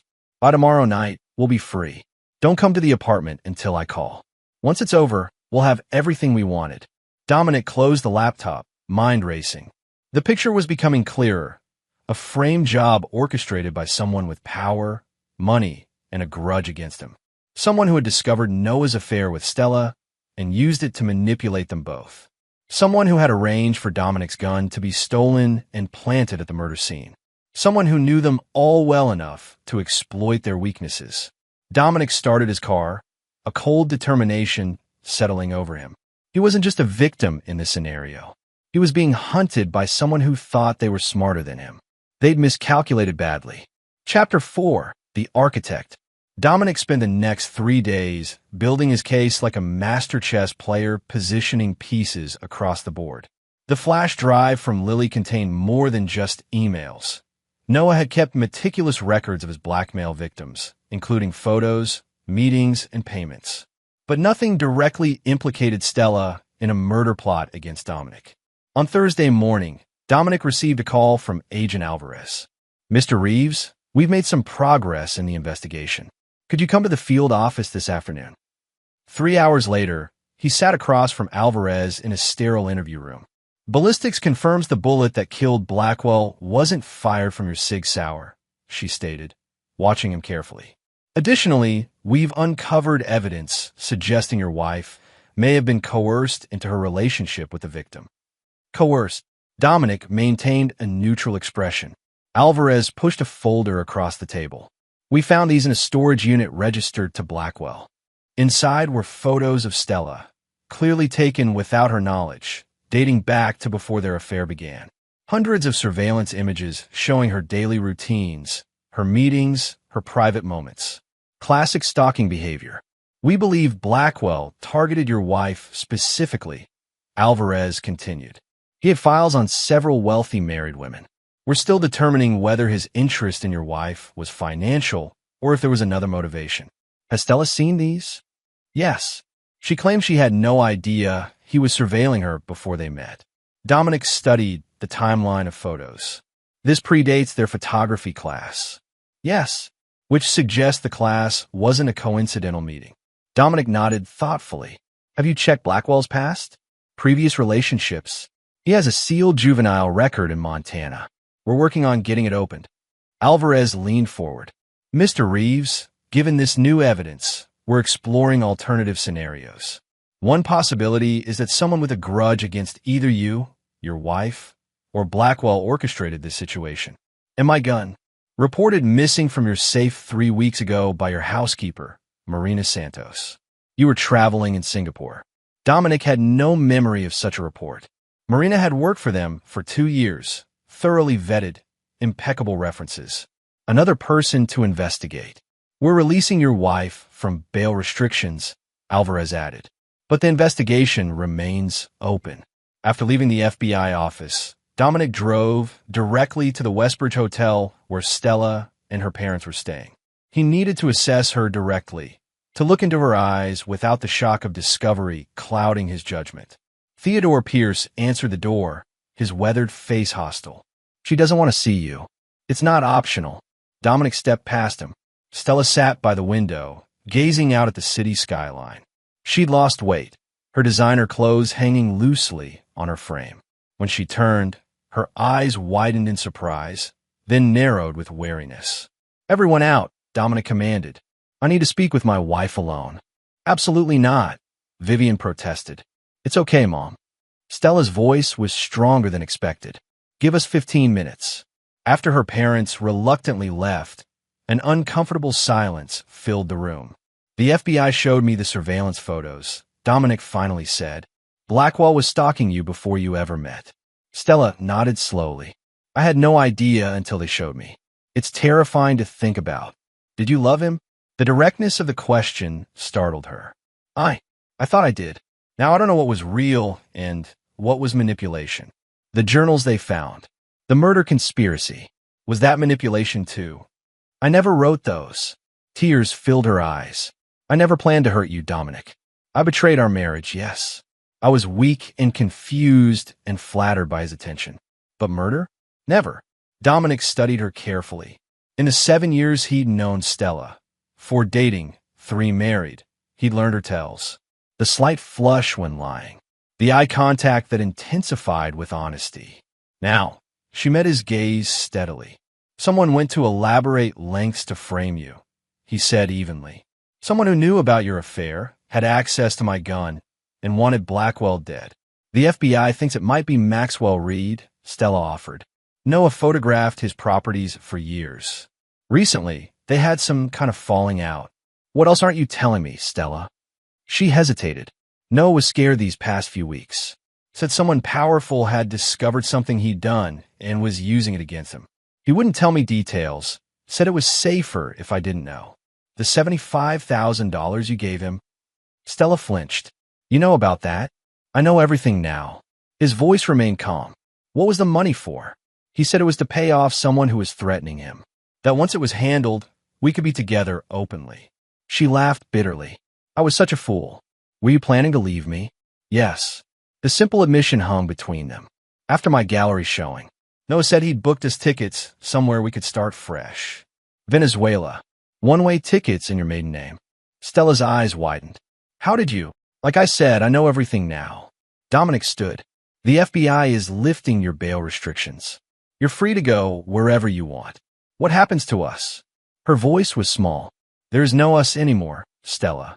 You made that decision 15 months ago. Dominic, please.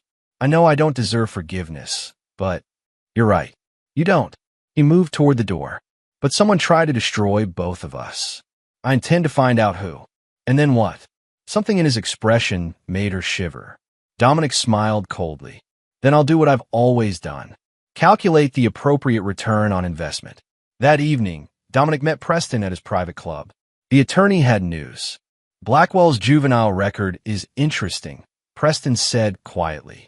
At 16, he was arrested for stalking and assaulting his high school photography teacher, a married woman who rejected his advances. Pattern behavior. Exactly. But here's where it gets unusual. The charges were dropped suddenly. The teacher and her husband moved out of state. And the judge who dismissed the case? Lawrence Harrington's brother. Dominic absorbed this, pieces clicking into place. Harrington never mentioned knowing Blackwell. There's more. I had my investigator dig into Blackwell's client list. 4 years ago, he did a private photo session for the Harrington family compound in Montana. Guest lists indicate your wife was there too, some charity event. Before I met her, Dominic considered the implications. Harrington encouraged Stella's photography career from the beginning. Introduced her to gallery owners, collectors. You think he knew about the affair? I think he orchestrated it. Dominic's mind raced through connections. Harrington lost millions in the Eastland venture last year, a deal I advised against. He blamed me when the board sided with my analysis. That's a long way from murder conspiracy. Is it? Blackwell had leverage over Harrington from their past connection. Harrington turns it around, uses Blackwell to seduce my wife, then eliminates Blackwell and frames Stella. The perfect revenge. I lose everything while looking like the victim. Preston looked skeptical. That's elaborate even for Harrington. He didn't work alone. Maxwell Reed, my former client. Marina, our housekeeper who supposedly reported my gun missing. They're connected somehow. What's your next move? Dominic checked his watch. I have a dinner appointment. An hour later, he sat across from Vanessa, his assistant, at an intimate restaurant in the Arts District. I appreciate the invitation, she said cautiously, But given everything happening, I need information only you can provide, Dominic interrupted. You've managed my calendar for 5 years. You've seen everyone who's come through my office, every call, every meeting. What exactly are you asking? Harrington, how often did he inquire about my travel schedule? My absences from the city? Vanessa considered. Often, especially this past year. He always wanted to know when you'd be gone overnight. And Stella? Did she ever call when I was traveling? A few times, usually to confirm your return date. Vanessa hesitated. There's something else. Last month, I overheard Harrington on the phone in the conference room. He mentioned your name and said, the Reeves problem will be resolved permanently by month's end. I thought he meant reassigning some of your clients. Did you tell anyone? Who would I tell? He's the CEO. Dominic nodded. One more question. The Chicago conference 3 weeks ago, the one Harrington insisted I attend, was my name on the original attendee list? No.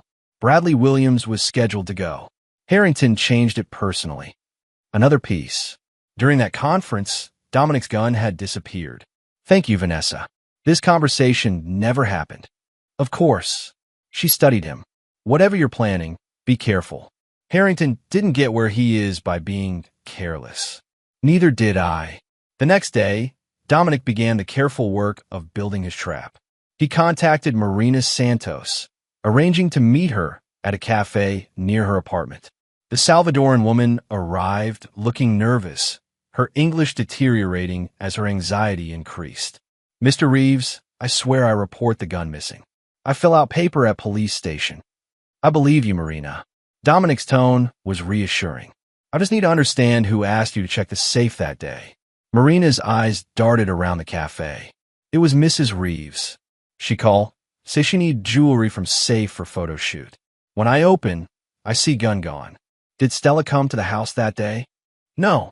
She say she too busy. Asked me to check. And you're certain it was Stella on the phone? Marina hesitated. It sounded like her. But phone connection not good. Dominic slid an envelope across the table. Your brother in El Salvador. He's having visa problems, correct? Marina's eyes widened. How you know this? I have connections in immigration. This contains contact information for an attorney who can help. No charge. All I ask is that you think carefully about that phone call. That night, Marina called him, voice trembling. I remember something.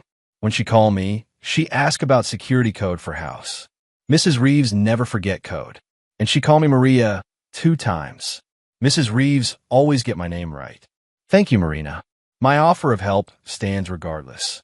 The final piece came from an unexpected source. Lily texted him. Found audio recordings on Noah's cloud backup. Meeting at cemetery, same place, 8 p.m. This time, Lily wasn't alone. A thin, anxious man in his 50s stood beside her. This is Terrence Palmer, Lily introduced him. Noah's former business partner. Noah kept recordings of his blackmail victims, Palmer explained. Insurance, he called it. I didn't know until after his death when his automated system sent me access credentials. Why bring them to me? Because one of them features Lawrence Harrington, Lily said, and it changes everything. The recording, played from Palmer's phone, captured Harrington's distinctive voice. I don't care how you do it, Blackwell. The prenup protects his assets if she leaves him, but not if he dies. Frame her for your murder, if necessary. Just make sure Dominic Reeves suffers for what he did to me. When was this recorded? Dominic asked. 3 weeks ago, Palmer replied. The day before Noah started acting strange. Why would Harrington want to destroy you? Lily asked.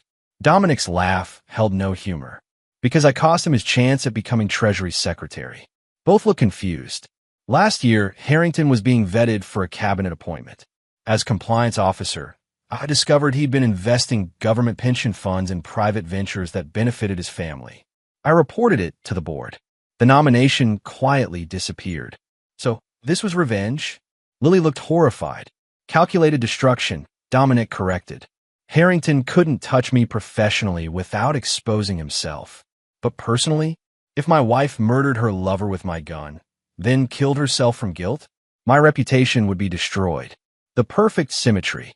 What are you going to do? Palmer asked. Go to the FBI? Eventually, Dominic pocketed the recording. But first, I need to verify a few things. What he didn't say was that the legal system provided insufficient punishment for what Harrington had done. The man had tried to destroy not just Dominic's marriage, but his entire life. Justice required more than prison time.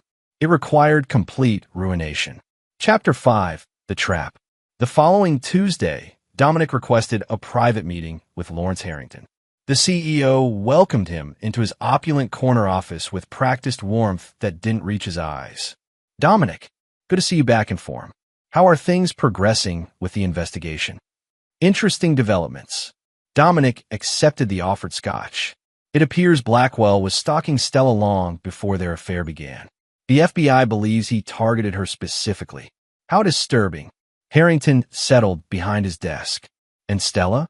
How is she handling the revelation? She's processing it. We're communicating again, trying to understand what happened. A flicker of concern crossed Harrington's face. You're considering reconciliation? I'm considering all options. Dominic sipped his scotch. The FBI mentioned Blackwell had connections in Montana. Your family compound is there, isn't it? Harrington's hand tightened slightly on his glass. Many people have Montana connections, Dominic. What exactly are you implying? Nothing at all. Just an observation. Dominic set down his glass. I'm taking a brief leave of absence.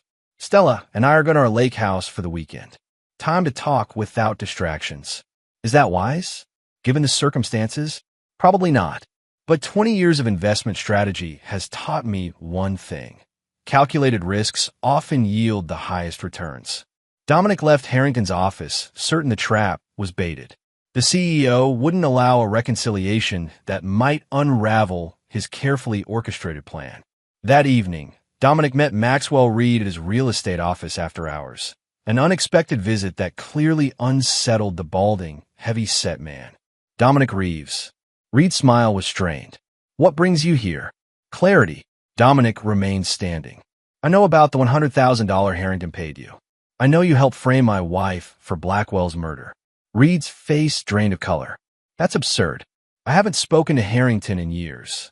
Phone records indicate otherwise. 17 calls in the past month. Dominic stepped closer. Here's what's going to happen. You're going to tell me exactly how you were involved, or the FBI receives evidence of your participation in conspiracy to commit murder. Reed collapsed into his chair. It wasn't supposed to be murder, he whispered. Just scandal. Enough to ruin you publicly. Explain. Harrington approached me 3 months ago. Said you destroyed his career and he wanted revenge. He'd already been working Blackwell, using dirt from Montana to force him to seduce your wife. Reed wiped sweat from his brow. My job was to handle the gun, get it from your house during the Chicago trip, and deliver it to Blackwell. And the money? Payment for my part. I never knew Harrington planned to kill Blackwell. I swear. Dominic studied him dispassionately. Who pulled the trigger? I don't know. Harrington has a security consultant, former military guy named Vickers. Does his dirty work. Write it all down. Every detail. And then what? Witness protection? Harrington will kill me if he finds out I talked. That's not my concern. Dominic's voice was cold. You helped orchestrate the destruction of my marriage. Consider your statement the only thing keeping you alive right now. An hour later, with Reed's signed confession in his possession, Dominic called Preston. I need a bug sweep on my lake house. Tonight. You think it's compromised? I know it is. Harrington's been one step ahead the entire time. The following morning, Preston's security team confirmed Dominic's suspicions. The lake house contained 7 listening devices and 3 hidden cameras, all recently installed. Professional job, the security expert noted. Military-grade equipment. Leave them functional, Dominic instructed, but install our own system that can override them when necessary. By Thursday, Dominic had all pieces in position. He called Stella. We need to talk privately. The lake house, tomorrow evening. Why there? Her voice betrayed her nervousness. Because it's the only place I'm certain isn't being monitored by the FBI. Are you sure this is a good idea? No, but it's necessary. There are things you need to know about Blackwell and Harrington. A pause. Harrington? What does he have to do with this? Everything. Be there at 7. Come alone. Dominic ended the call, knowing Harrington's surveillance would have captured every word. The CEO wouldn't be able to resist the opportunity to clean up loose ends, both Dominic and Stella in an isolated location, discussing his involvement. That night, Dominic met Agent Alvarez at a diner off the highway, well away from potential observation. "This better be worth my time, Mr. Reeves." She slid into the booth across from him. "Lawrence Harrington orchestrated Noah Blackwell's murder to frame my wife and destroy me." Dominic placed a flash drive on the table. "This contains Blackwell's blackmail recordings, including Harrington explicitly ordering my destruction, plus a signed confession from Maxwell Reed detailing his role in stealing my gun." Alvarez's expression remained professional, but her eyes sharpened with interest. "Why bring this to me privately instead of through official channels?" "Because Harrington is well-connected. Evidence has a way of disappearing when billions are at stake." "And what do you want in return for this cooperation?" "Surveillance. I've arranged to meet Stella at our lake house tomorrow evening. I've let Harrington believe we're reconciling and that she's sharing information about his involvement." "You're using your wife as bait." Alvarez looked disturbed. "No, I'm using myself." Dominic met her gaze steadily. "Harrington will send his security consultant, Vickers, to silence us both. When he makes his move, I want your team ready. This is highly irregular, Mr. Reeves. So is a CEO orchestrating murder to satisfy a personal vendetta." After a long moment, Alvarez pocketed the flash drive. "I'll need to verify this information before committing resources. You have until tomorrow evening." The following day, Dominic prepared meticulously. The lake house, situated on 20 private acres, had been his grandfather's hunting retreat. Remote enough for privacy, accessible enough for a quick FBI response.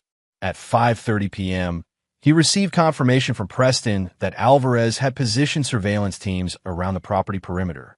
Audio and video feeds from the house's security system were being monitored in real time. At 6:45, Dominic entered the house alone, making a show of checking each room while being captured by Harrington's hidden cameras.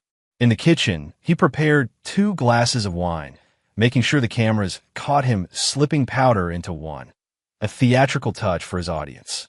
Stella arrived at 7:10, looking tense and beautiful in a simple black dress. The surveillance cameras would capture their every move, every word. "Thank you for coming." Dominic handed her the untampered wine glass. "Your message sounded urgent." She didn't drink. "It is." He gestured toward the living room. "We should sit." As they moved through the house, Dominic activated the signal jammer Preston had installed. For 30 seconds, all surveillance devices would malfunction, long enough to whisper in Stella's ear, "We're being watched. Harrington had Blackwell killed to frame you. Play along if you want to survive." Her eyes widened in shock, but she controlled her reaction as the jammer deactivated. 7 years together had taught her to read his subtle signals. "I found Blackwell's recordings," Dominic announced loudly for the microphones. "Harrington ordered him to seduce you, then ordered his murder to destroy us both." Stella's response was perfectly calibrated, genuine emotion channeled into performance. "Lawrence? But why? He was my mentor." "Because I exposed his financial crimes last year. Cost him a cabinet appointment." "I can't believe this." Stella paced the room, visible anguish on her face. "All this time, Noah's pursuit of me was orchestrated. Our relationship was a lie, engineered from the beginning. Blackwell studied your routines, your preferences, your insecurities. Even introduced himself through that photography class Harrington recommended." The sound of tires on gravel interrupted them, right on schedule. "Are you expecting someone?" Stella asked, tension genuine now. Dominic moved to the window. "No, but I'm not surprised." A black SUV had parked behind their vehicles. A tall, lean man in dark clothing emerged, moving with military precision toward the house. "Vickers," Dominic muttered. "Harrington's cleaner." "What do we do?" Real fear laced Stella's voice. "Get to the panic room. Now." Dominic guided her toward the hallway. They've barely reached the reinforced door when the first gunshot shattered the kitchen window. Dominic pushed Stella inside the concealed room. "Lock it behind me." "You're not coming?" Her eyes widened in alarm. "Someone has to distract him until help arrives." Dominic closed the door, hearing the locks engage. The next 10 minutes unfolded exactly as he'd planned. Vickers systematically moved through the house, professional and focused. Dominic stayed just ahead of him, leading him on a calculated chase that ended in the study. "Mr. Reeves." Vickers finally cornered him, silenced pistol aimed steadily. "You've been quite troublesome." More than Harrington anticipated, Dominic agreed calmly. "Where's your wife?" "Safe. Beyond your reach." Vickers smiled thinly. "No one's beyond my reach. After I finish with you, I'll find her. You might want to consider your position first." Dominic nodded toward the window where red laser sights now danced across Vickers' chest. "The FBI has been monitoring this entire encounter." Agent Alvarez's voice came through a megaphone. "Federal agents, drop your weapon." What happened next wasn't part of Dominic's plan. Instead of surrendering, Vickers lunged at him, knife appearing in his free hand. They crashed into the bookcase, Vickers' blade slicing through Dominic's shirt, drawing blood. 3 shots rang out as FBI snipers fired through the window. Vickers collapsed, dead before he hit the floor. 20 minutes later, paramedics bandaged Dominic's wound, while Alvarez debriefed him. "Harrington's been taken into custody," she informed him. "We found the recording equipment in his office, linking him directly to the surveillance here." And read, "Protective custody." His statement matches the evidence perfectly. Stella, released from the panic room, stood nearby, providing her own statement. Her eyes kept returning to Dominic, emotions impossible to read. "What happens now?" Dominic asked Alvarez. "Harrington faces conspiracy charges, among others. Your wife has been officially cleared of any involvement in Blackwell's murder." "And us?" Stella had moved closer. Dominic looked at her, this woman he'd loved, who had betrayed him so completely. In her eyes, he saw remorse, gratitude, perhaps even rekindled feeling. "There is no us," he said quietly. "The divorce papers will be delivered on Monday." Chapter 6. The Execution. Dominic's structured, precise approach to revenge continued over the following weeks. While the FBI built their case against Harrington, he methodically dismantled everything the CEO had built over his lifetime. First came the financial destruction. Using his detailed knowledge of Harrington's investment portfolio, information he'd gathered during years as the man's advisor, Dominic exploited weaknesses the authorities would never find. Anonymous tips to the SEC about overlooked offshore accounts. Carefully timed market moves that devalued Harrington's primary holdings. A whisper campaign among key investors suggesting deeper problems than the public charges. Within 2 weeks, Harrington's $3 billion net worth had been reduced by 70%. The board forced him to resign to distance the firm from the scandal. His carefully cultivated political connections evaporated overnight. At the same time, Dominic addressed his personal situation with the same calculated efficiency. The divorce proceedings moved quickly, the prenuptial agreement providing clear terms. Stella, cleared of criminal charges but destroyed by public scandal, offered no resistance to his terms. 3 weeks after the Lake House confrontation, Dominic received an unexpected visitor at his office. Theodore Pierce, Stella's father, looked every bit his 70 years as he settled heavily into the chair across from Dominic's desk. "I won't take much of your time," the older man began. "I came to apologize for our family's part in this mess." "Your family?" Dominic raised an eyebrow. "I wasn't aware you were involved in Harrington's conspiracy." "Not directly, no." Theodore sighed. "But we pushed Stella into this marriage knowing she wasn't ready. Her mother and I, we saw your success, your stability. After Stella's troubles in college, we thought someone like you could keep her grounded." "Troubles?" Theodore looked surprised. "She never told you? The breakdown after her first serious relationship ended? The time in the private hospital?" She presented quite a different history. Dominic's mind filled in missing pieces of the puzzle. Vivian insisted we keep it quiet. Stella's gap year traveling in Europe was actually 6 months in a psychiatric facility. Her therapist warned us she might seek out destructive relationships after recovering. "Like Blackwell." Theodore nodded sadly. "When we saw those surveillance photos, It made sense. He targeted her vulnerabilities, the same ones we exploited in encouraging your relationship. Are you suggesting our marriage was built on manipulation as well? Dominic's voice remained cool. No, she did love you, in her way, but she was never the person you thought you married. Theodore stood to leave. We're taking her back to Connecticut next week. She needs care again. After Theodore left, Dominic sat motionless, processing this new information. It didn't change what had happened, but it added dimension to the picture, another layer of manipulation and deceit. His phone buzzed with a message from Preston. Harrington denied bail again. Trial date set for March. The legal system was working, but Dominic wasn't finished. Justice would come through the courts, but vengeance required a personal touch. That evening, he visited Maxwell Reed at the safe house where the FBI had stashed him until the trial. The guards, recognizing Dominic as a cooperative witness, allowed him 15 minutes. Reed looked terrible, unshaven, eyes bloodshot, hands trembling. Why are you here? To gloat. To deliver a message. Dominic sat across from him. You helped destroy my marriage. Participated in framing my wife for murder. For that, the courts will decide your punishment. I've cooperated fully. Reed protested. The prosecutor promised leniency. I'm not talking about legal consequences. Dominic's voice lowered.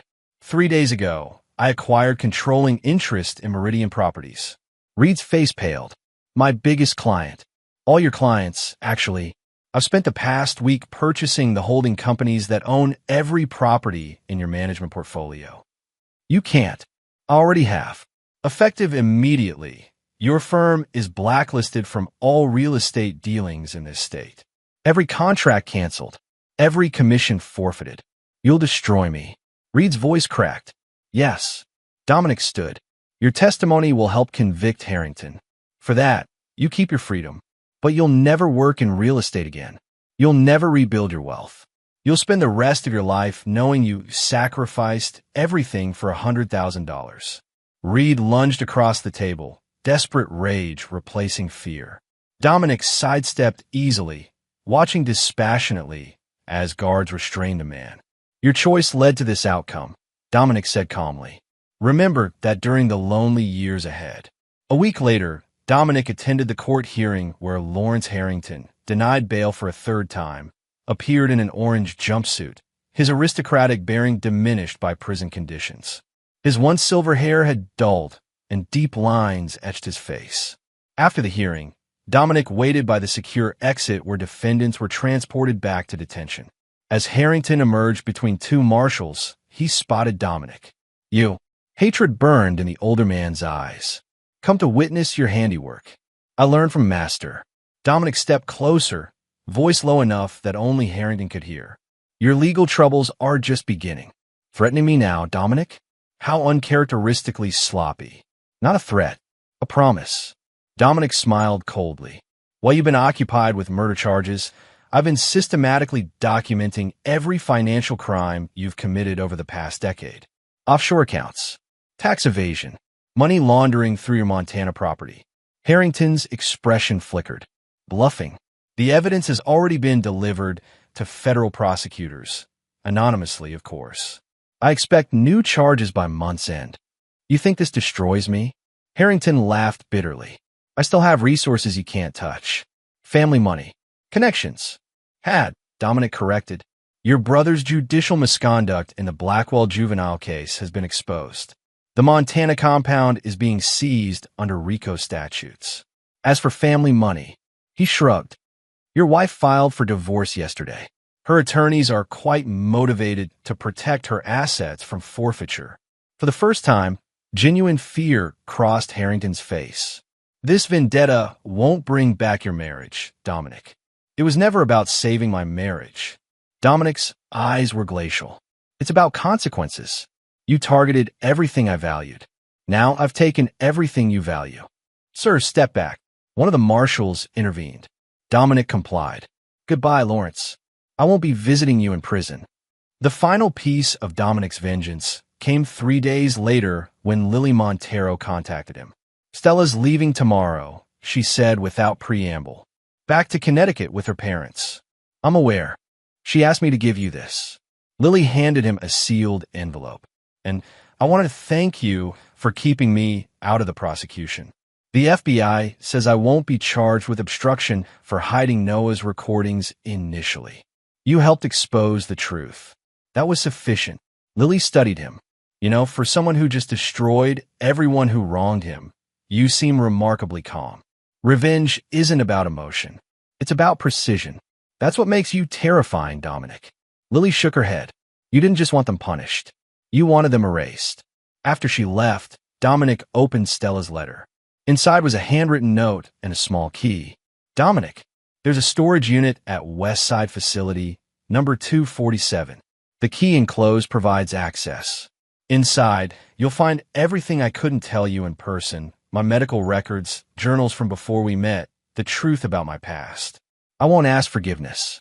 What I did was unforgivable. But perhaps understanding might help you move forward without carrying this darkness. You were never the monster in this story. Don't become one now that it's ending." Dominic placed the key and letter in his desk drawer without expression. There would be time later to decide whether knowing Stella's truth served any purpose. For now, his focus remained on the final stages of Lawrence Harrington's destruction. That evening, he received confirmation that federal prosecutors had filed new charges against Harrington, 37 counts of financial crimes spanning a decade. The man would spend the rest of his life in prison, his name synonymous with corruption and murder. Dominic poured himself a scotch and gazed out over the city lights. The revenge he'd orchestrated had been comprehensive and meticulous. Everyone who had participated in the conspiracy had been punished according to their level of involvement. Yet he felt no satisfaction, no sense of closure. The cold calculation that had driven him these past weeks remained. A crystallized version of himself stripped of illusions and weaknesses.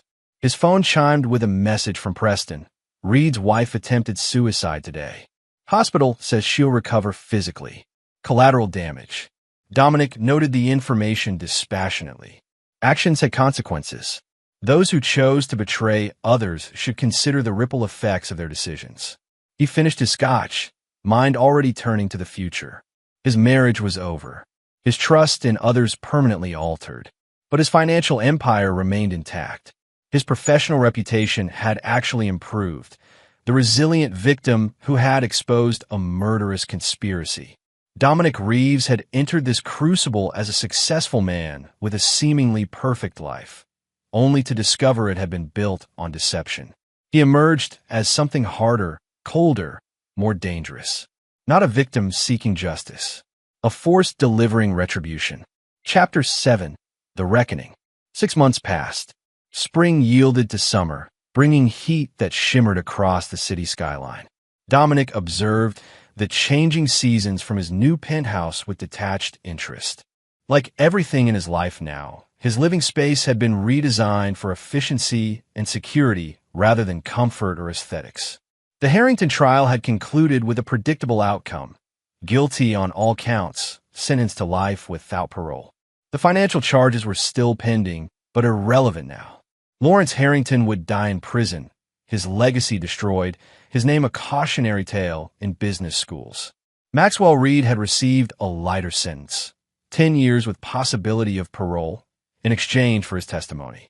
His wife had recovered from her suicide attempt but filed for divorce. Their home had been foreclosed. Their adult children refused contact with their father. Vickers, the security consultant who had tried to kill Dominic and Stella, remained the only loose end, his military background and connections still largely mysterious. Dominic had hired private investigators to uncover everything about the man, learning he had worked for Harrington on multiple special projects over the years. How many other lives had been destroyed at Harrington's direction? The question lingered, unanswered. Stella had vanished into her parents' care in Connecticut. The divorce had been finalized without her presence, her signature provided by power of attorney. Dominic had never visited the storage unit she'd identified. Whatever truths lay inside remained locked away, both physically and emotionally. On a humid Thursday in July, Dominic received an unexpected visitor at Monarch Financial Group, where he had been elevated to CEO following Harrington's downfall. "Ms. Montero is here to see you," his new assistant announced with obvious discomfort. She says it's urgent. Dominic nodded, curious despite himself. He hadn't seen Lily since before Stella's departure. She entered his office looking different, hair shorter, expression more severe, designer clothes replaced by practical business attire. "Congratulations on the promotion," she said without warmth. "The king is dead. Long live the king." "What brings you here, Lily?" "I doubt it's professional investment advice." "Stella's dead." The words landed like physical blows, but Dominic's expression remained unchanged. "When?" "Tuesday night. Overdose." Lily placed a small envelope on his desk. "She left this for you. Asked me to deliver it if anything happened to her." Dominic made no move to touch the envelope. "I assumed the funeral arrangements. Private ceremony yesterday. Family only." Lily's voice hardened. "Her parents didn't want you there." "Understandable. Is that all you have to say?" "Understandable." Lily's composure fractured. "She killed herself, Dominic. That was her choice." "Her choice." Lily laughed incredulously. "You destroyed her. After everything Harrington did to manipulate her, after she was cleared of involvement, you still threw her away like garbage. She betrayed our marriage for 15 months.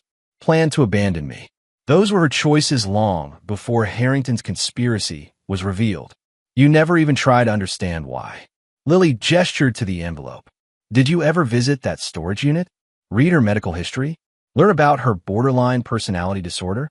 The damage from her childhood that made her vulnerable to someone like Blackwell? Would it have changed anything? It might have given you compassion. Something beyond your precious calculation." Dominic finally reached for the envelope, turning it in his hands without opening it. "Compassion wouldn't have changed what happened." "No, but it might have changed what happened afterward." Lily moved toward the door. "You won. Harrington's in prison. Everyone who hurt you has been punished. I hope it was worth it." After she left, Dominic sat motionless, the unopened envelope between his fingers. Stella's death should have felt significant, the final chapter in their story. Instead, he felt only a distant acknowledgement, as if reading about a stranger's passing in the newspaper. He placed the envelope in his desk drawer alongside the storage unit key. Perhaps someday he would want those answers. Not today. That evening, Dominic attended a fundraising gala for the governor's re-election campaign, one of many social obligations that came with his elevated position.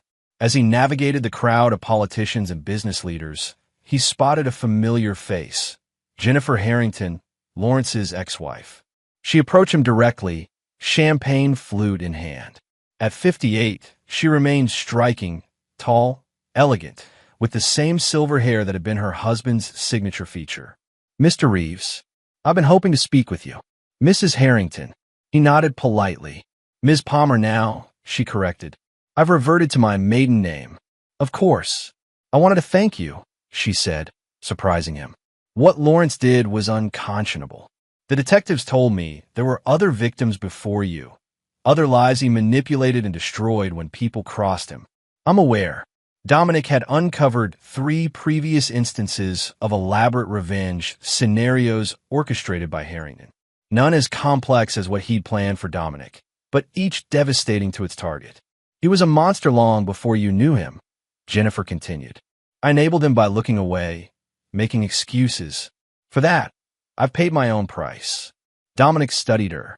"Is there something specific you want from me, Ms. Palmer?" "Information." Her eyes, the same steel gray as her ex-husband's, met his directly. "There are financial irregularities in the family foundation. Missing funds. Programs abandoned without explanation. I believe Lawrence was using the foundation to launder money, but proving it would help you salvage your family's legacy while ensuring he never benefits from hidden assets." Dominic finished her thought. "Yes, exactly. I'll have my team analyze the foundation records. If there's evidence of financial crimes, it will be found." "Thank you."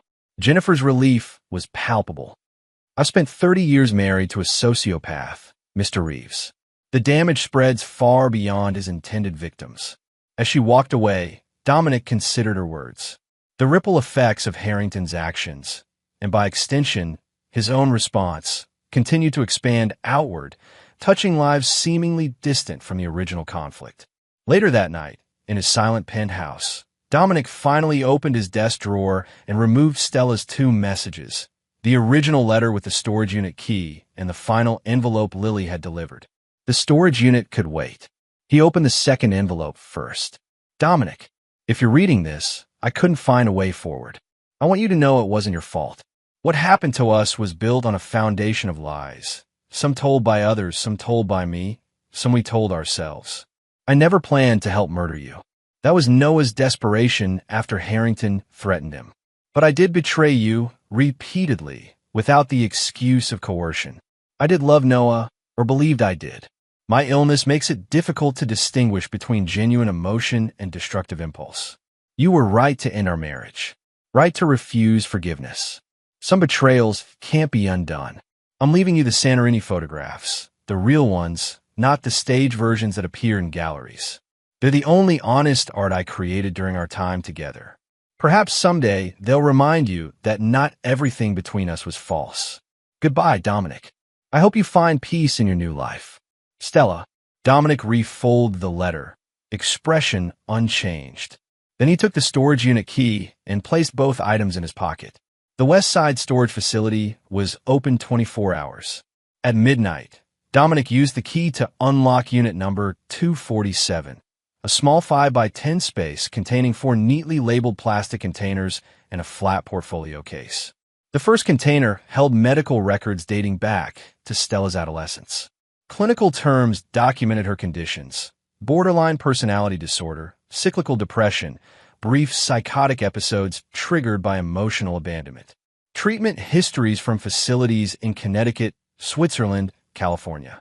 Medications, therapies, periods of stability followed by catastrophic relapses. The second container contained journals, dozens of them, spanning 20 years. Dominic opened one from the period when they'd first met. Stella's handwriting, increasingly frantic across the page. Meeting with Dom tonight. He represents everything that could stabilize me. Mom says he's perfect, successful, controlled, unlikely to trigger my abandonment issues.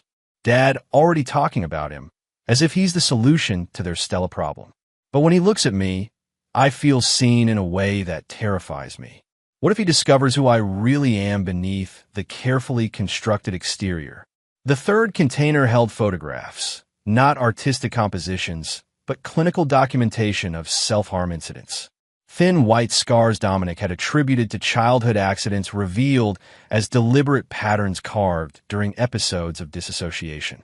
The fourth container contained letters from previous relationships. Men and women who had briefly occupied the central role in Stella's emotional life before being discarded or pushing her away.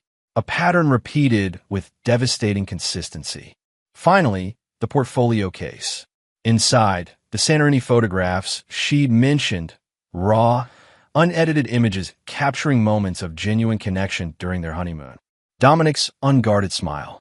Stella's eyes reflecting something real, something beyond the illness that had shaped her life. Dawn was breaking when Dominic finally returned to his penthouse. For the first time since discovering Stella's betrayal, he felt something crack in the cold calculation that had governed his response. Not forgiveness, never that, but perhaps something adjacent to understanding. Stella had been broken long before meeting him. Her betrayal, while real, had been influenced by factors beyond simple infidelity. Harrington had exploited those vulnerabilities with surgical precision, using Blackwell as his instrument. In the clear morning light, Dominic faced an uncomfortable truth. In his pursuit of perfect vengeance, he had become a mirror image of Lawrence Harrington. Calculated, merciless, defined by retribution rather than creation. The realization changed nothing about the past, but cast the future in a different light. The question was whether that future would be shaped by the same cold efficiency that had executed his revenge, or whether something else might emerge from the wreckage of everything he'd lost. Dominic closed the storage container of Stella's journals, a decision forming. He would complete what he'd started with Harrington, help Jennifer Palmer expose the foundation fraud, ensure no hidden assets remained. He would maintain his professional trajectory at Monarch, rebuilding the firm's reputation after Harrington's disgrace. But the personal vendettas were finished. Maxwell Reed, already destroyed financially and imprisoned, required no further attention. Stella was beyond any earthly accounting. The other peripheral players, Marina Santos, Terrence Palmer, even Lily Montero, had been sufficiently addressed in the broader resolution. It was time to close this chapter definitively, not with forgiveness. Dominic Reeves did not forgive betrayal, but with a cold acknowledgement that revenge, even perfectly executed, provided no lasting satisfaction.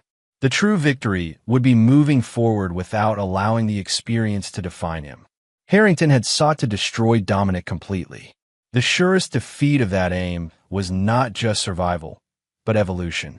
He reached for his phone and dialed Preston's number. "I need you to handle the remaining Harrington matters," he said without preamble. The Foundation fraud investigation for Jennifer Palmer. The civil suits from the other victims. All of it. "You're stepping back?" Preston sounded surprised. "I'm stepping forward. Different direction." After ending the call, Dominic poured himself a rare morning scotch and raised it in a silent toast to closed accounts and calculated returns. Some debts had been paid in full. Others would remain forever in arrears. Chapter 8. The Reconstruction. 1 year to the day after Noah Blackwell's murder, Dominic stood at the floor-to-ceiling windows of his Monarch Financial Group office, watching a late summer storm roll across the city skyline. At 43, he had consolidated his position as CEO, restructuring the firm with the same precision he'd applied to his revenge. The intercom buzzed. "Mr. Reeves, your 4 o'clock is here. Send her in." Agent Alvarez entered, now promoted to assistant director of the FBI's white-collar division. Their professional relationship had evolved into something resembling mutual respect, if not quite friendship. "Congratulations on the Westbrook acquisition," she said, declining his offer of refreshment. "The financial press is calling you ruthlessly innovative. High praise in this industry." Dominic gestured for her to sit. "What brings the FBI to my door this time?" "Closure." Alvarez placed a file on his desk. "We've finished the investigation into Harrington's previous victims. 5 confirmed cases, including yours. 2 suicides resulting from his machinations. 1 family financially destroyed. 1 promising political career derailed by manufactured scandal. And now justice has been served." Dominic's tone revealed nothing of his thoughts. "Legal justice, yes." Alvarez studied him. "But we both know there was another kind of justice applied in this case."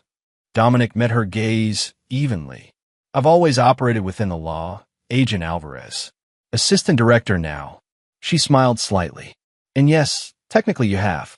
Your financial destruction of Reed and Harrington was masterfully legal. But we both know revenge was your primary motivation. Does the FBI usually concern itself with motivation when no laws have been broken? Only when patterns emerge." Alvarez tapped the file. "In studying Harrington's methodology, we've noticed interesting parallels to your own approach this past year. Clinical, comprehensive, designed to destroy rather than merely punish. If you're suggesting I become like Harrington—" "No," she interrupted firmly. "Harrington was a sociopath who enjoyed suffering. You're something different, more contained.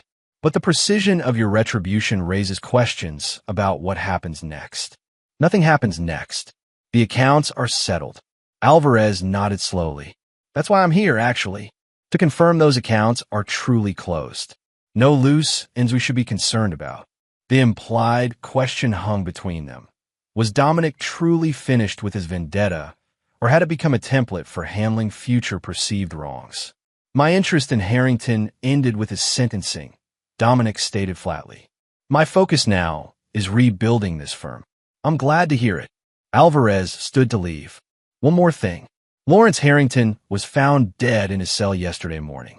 Apparent suicide, though the investigation is ongoing." Dominic absorbed this information without visible reaction. A final escape from consequences, or the final consequence itself. Alvarez moved toward the door. "Either way, it's over." After she left, Dominic returned to the window, processing this development. Harrington's death should have felt significant, the ultimate resolution to the conflict that had defined the past 18 months of his life. Instead, he felt only a distant acknowledgement of information received. His intercom buzzed again. "Sir, Ms. Palmer is online too. She says it's important." Jennifer Palmer. Another loose in seeking resolution. "Dominic." Her voice sounded strained when he answered. "You've heard about Lawrence?" "Just now. My condolences despite everything." "I'm not calling about that. It's about Cameron. Cameron Harrington, Lawrence's son from his first marriage. A 35-year-old venture capitalist who had publicly disavowed his father after the scandal broke." "What about him?" "He's been making inquiries about you. Detailed ones. Personal habits, security systems, daily routines." Dominic's interest sharpened. "You believe he blames me for his father's downfall?" "I know he does. Lawrence called him from prison last week. Their first communication in months." Jennifer hesitated. "Cameron has his father's temperament, but not his subtlety. If he's planning something, I appreciate the warning." After ending the call, Dominic contacted his head of security, implementing enhanced protocols immediately. Cameron Harrington represented exactly the kind of threat Dominic had prepared for: emotional, predictable, ultimately manageable. The following evening, Dominic worked late, reviewing acquisition proposals for a promising biotech startup. We finally left the office at 10:45 p.m. The executive parking garage was nearly empty. He sensed the presence before seeing it, a prickling awareness of being watched. Instead of continuing to his car, Dominic stopped, turning slowly to face the concrete support pillar 20 feet away. "If you're planning to remain in the shadows, Mr. Harrington, you've chosen poor lighting. Your position is reflected in my car window." Cameron Harrington stepped into view, tall like his father, but leaner, harder, with a barely contained intensity. Impressive awareness. "Did prison make my father predictable, or were you always this paranoid?" "Preparedness isn't paranoia." Dominic maintained a relaxed posture despite noting the slight bulge under Cameron's jacket. "Concealed weapon, right side. Did you want something specific, or is this just for reconnaissance?" "I want to see you up close. The man who destroyed my father." "Your father destroyed himself. I merely exposed his methods." Cameron's laugh held no humor. After orchestrating an elaborate frame-up involving his gun, his wife, and a dead photographer? "Don't insult me with false modesty, Reeves. Your revenge was masterful. If you admired it, why are you here with a poorly concealed firearm?" Cameron's hand twitched toward his jacket. "Because blood demands blood. Family obligations transcend personal assessment." "Before you continue this misguided vendetta," Dominic said evenly, "you should know 3 things. First, security cameras are recording this encounter from multiple angles. Second, my head of security is monitoring this conversation in real time. And third, everything you've said so far constitutes evidence of premeditated intent." Cameron's expression wavered between rage and uncertainty. "Your father spent decades building his empire before I exposed his crimes," Dominic continued. "You've spent the past year distancing yourself from his disgrace, establishing independent credentials. All that progress disappears the moment you draw that weapon. He killed himself because of you." Cameron's voice cracked with genuine grief. "No, he killed himself because he couldn't face the consequences of his actions." Dominic took a careful step forward. "The same choice you're facing now. Continue his path of destruction or create something different." For a tense moment, Cameron's hand remained poised near his concealed weapon. Then, with visible effort, he relaxed his posture. "This isn't finished," he muttered. "It can be." Dominic held his gaze. "Your father tried to destroy me and failed. Learn from his mistake." After Cameron departed, Dominic's security team emerged from concealed positions throughout the garage. They'd been monitoring the entire encounter, prepared to intervene if necessary. "Should we alert the authorities, sir?" his head of security asked. "Not yet." Dominic considered the implications of Cameron's appearance. "Increase surveillance on him for the next month. If he makes any suspicious moves, then we involve law enforcement." Later that night, in his penthouse, Dominic reviewed the security footage of his confrontation with Cameron. The young man's grief had been genuine, his rage authentic. But there had been something else in his eyes, a flicker of reluctance, perhaps even relief when Dominic provided him a rational escape from his emotional obligation. Cameron Harrington wasn't his father. The potential for violence existed, but so did the capacity for growth beyond family legacy. For the first time in nearly 2 years, Dominic recognized something in another person that connected to his own experience, the struggle between defined patterns and new possibilities. Cameron stood at a crossroads similar to Dominic's own. Continue a cycle of retribution or forge a different path. The next morning, Dominic made an unexpected decision. He contacted his investigative team, the same one that had helped dismantle Lawrence Harrington's hidden financial empire, and redirected their efforts. Instead of monitoring Cameron for threats, they would compile information on his venture capital projects, identifying those with legitimate potential. 3 days later, Dominic received a comprehensive analysis of Cameron's business portfolio. Most were standard tech investments, but one stood out: a medical technology startup developing advanced treatments for psychiatric disorders, focusing on borderline personality disorder and related conditions. The connection to Stella's condition couldn't be coincidental. Further investigation revealed Cameron had founded the company shortly after his father's arrest, using his portion of family funds not seized by authorities. Dominic arranged a meeting at a neutral location, a private room at the city's Museum of Modern Art. Cameron arrived, looking wary but curious. "I assumed our next interaction would involve lawyers or police," he said, declining to shake Dominic's offered hand. "That path remains available if you prefer it." Dominic gestured to the portfolio on the table between them. "But I'm offering an alternative." "What kind of alternative?" "A business proposition." Dominic opened the portfolio, revealing detailed analysis of Cameron's medical technology venture. "Your psychiatric treatment research is innovative but underfunded. Monarch Financial Group has clients looking for exactly this kind of investment opportunity." Cameron's expression shifted from suspicion to confusion. "You want to help fund my company? After everything that happened?" "I'm proposing a strictly professional relationship benefiting both parties. Your company gets necessary capital. My clients get investment in promising medical technology." "Why?" Cameron asked bluntly. "What's your angle?" Dominic considered his response carefully.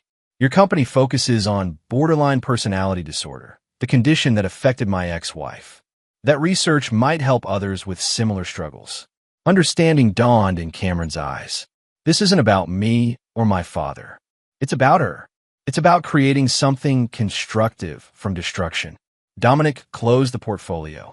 "You have 48 hours to consider the offer. After that, it's withdrawn permanently." 2 days later, Cameron's attorneys contacted Dominic with conditional acceptance, beginning a careful negotiation process that ultimately resulted in a $10 million investment package structured to maintain Cameron's control while providing necessary growth capital. At the contract signing, Cameron finally asked the question that had clearly been bothering him.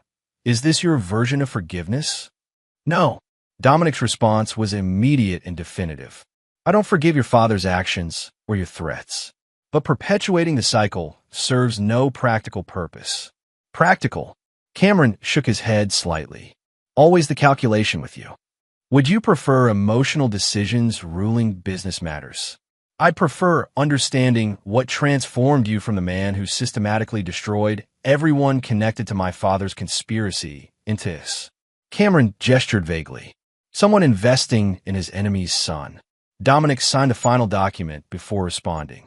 "I spent 18 months focused on perfect retribution. It was meticulously executed and ultimately hollow.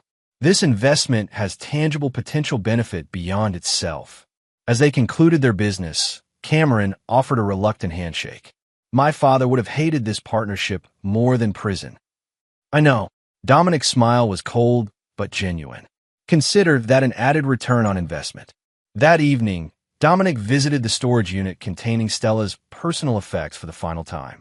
He had reviewed everything: medical records, journals, photographs, eventually understanding the complex factors that had made her vulnerable to Blackwell's manipulation and Harrington's orchestration. None of it excused her betrayal, but it provided context that had been missing during his campaign of revenge. If Stella had been another type of victim in Harrington's scheme, Cameron represented another form of collateral damage, the son shaped by a father's toxic influence, now struggling to define himself independently. Dominic packed the containers methodically, preparing them for delivery to a secure medical research facility associated with Cameron's company. The journals and medical records might provide valuable insight for their treatment protocols. The photographs, both the clinical documentation of self-harm and the Santorini images, would remain private, destroyed rather than preserved. As he closed the storage unit for the final time, Dominic acknowledged that this chapter of his life was genuinely concluding, not with the fiery satisfaction of revenge completed, but with the cooler recognition that moving forward required releasing the past, not through forgiveness, but through deliberate disconnection. He had emerged from Lawrence Harrington's conspiracy not just intact, but evolved. The ruthless calculation that had executed his revenge now directed his business expansion. The cold clarity that had identified his enemy's vulnerabilities now assessed investment opportunities with unparalleled precision. Dominic Reeves had not forgiven those who betrayed him. He had simply determined that continuing to focus on their destruction limited his own potential for growth. It was, in the end, the most practical decision possible. Chapter 9. The Evolution. 2 years after Noah Blackwell's murder, Dominic stood in the gleaming research laboratory of Neuronova Therapeutics, Cameron Harrington's company that had become the centerpiece of Monarch's medical technology portfolio. Clinical trials for their borderline personality disorder treatment showed promising early results. Not a cure, but potentially a more effective management protocol than existing options. Your investment transformed our timeline, Dr. Elaine Chapman, the lead researcher, explained as she guided him through the facility. We've compressed 5 years of development into 18 months. When do you anticipate FDA approval for human trials? Dominic asked, studying the data displays with his characteristic intensity. 12 to 14 months, barring complications. Dr. Chapman gestured toward a research associate who approached with a tablet. We've just completed the latest comparative analysis using anonymized patient histories. The associate handed Dominic the tablet. He recognized the data immediately. Information extracted from Stella's medical records, anonymized but distinctive in its pattern of treatments and relapses. Patient S shows the typical treatment resistance pattern.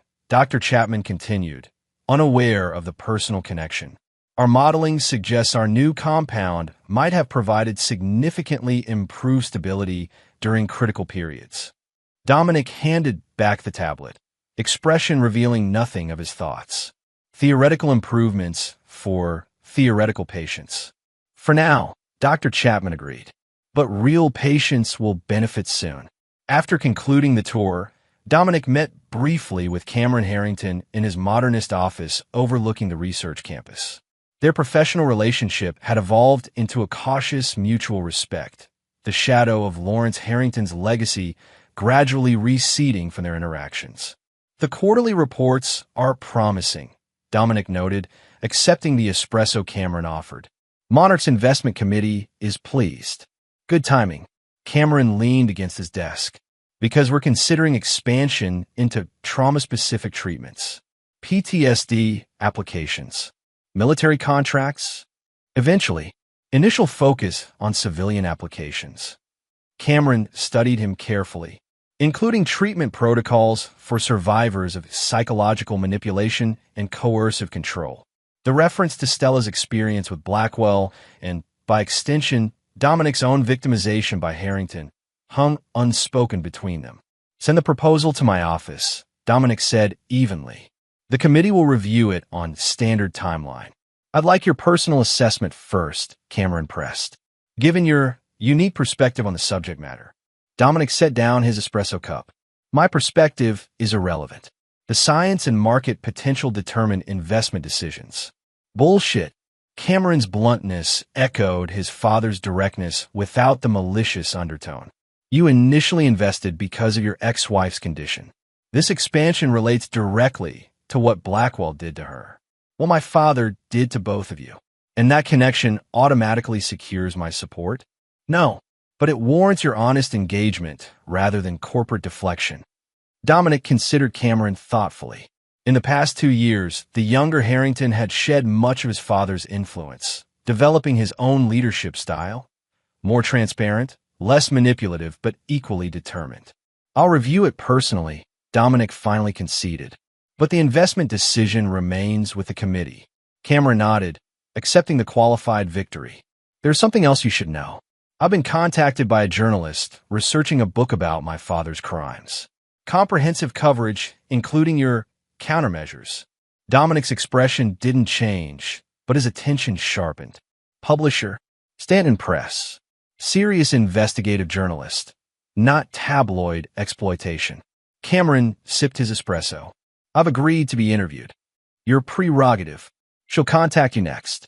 Lily Montero provided your name. The mention of Lily, someone Dominic hadn't seen since Stella's funeral, was unexpected. Montero is involved? Contributing editor, apparently. Cameron studied Dominic's reaction. Will you participate? No. The answer came without hesitation. The legal record is comprehensive. My perspective adds nothing of value, except the human element. How it felt to discover your wife's betrayal. How you planned your response. What motivated each step of your retaliation. Emotions are irrelevant to historical accuracy. Cameron laughed without humor. That's exactly why your participation matters. Your clinical approach to revenge fascinated the journalist. She called it methodical devastation without emotional satisfaction. An interesting but inaccurate assessment. Is it? Cameron set down his cup. 2 years later, with my father dead, his conspirators imprisoned or ruined, your revenge complete. Are you satisfied, Dominic? Did destroying everyone involved fill whatever void their betrayal created?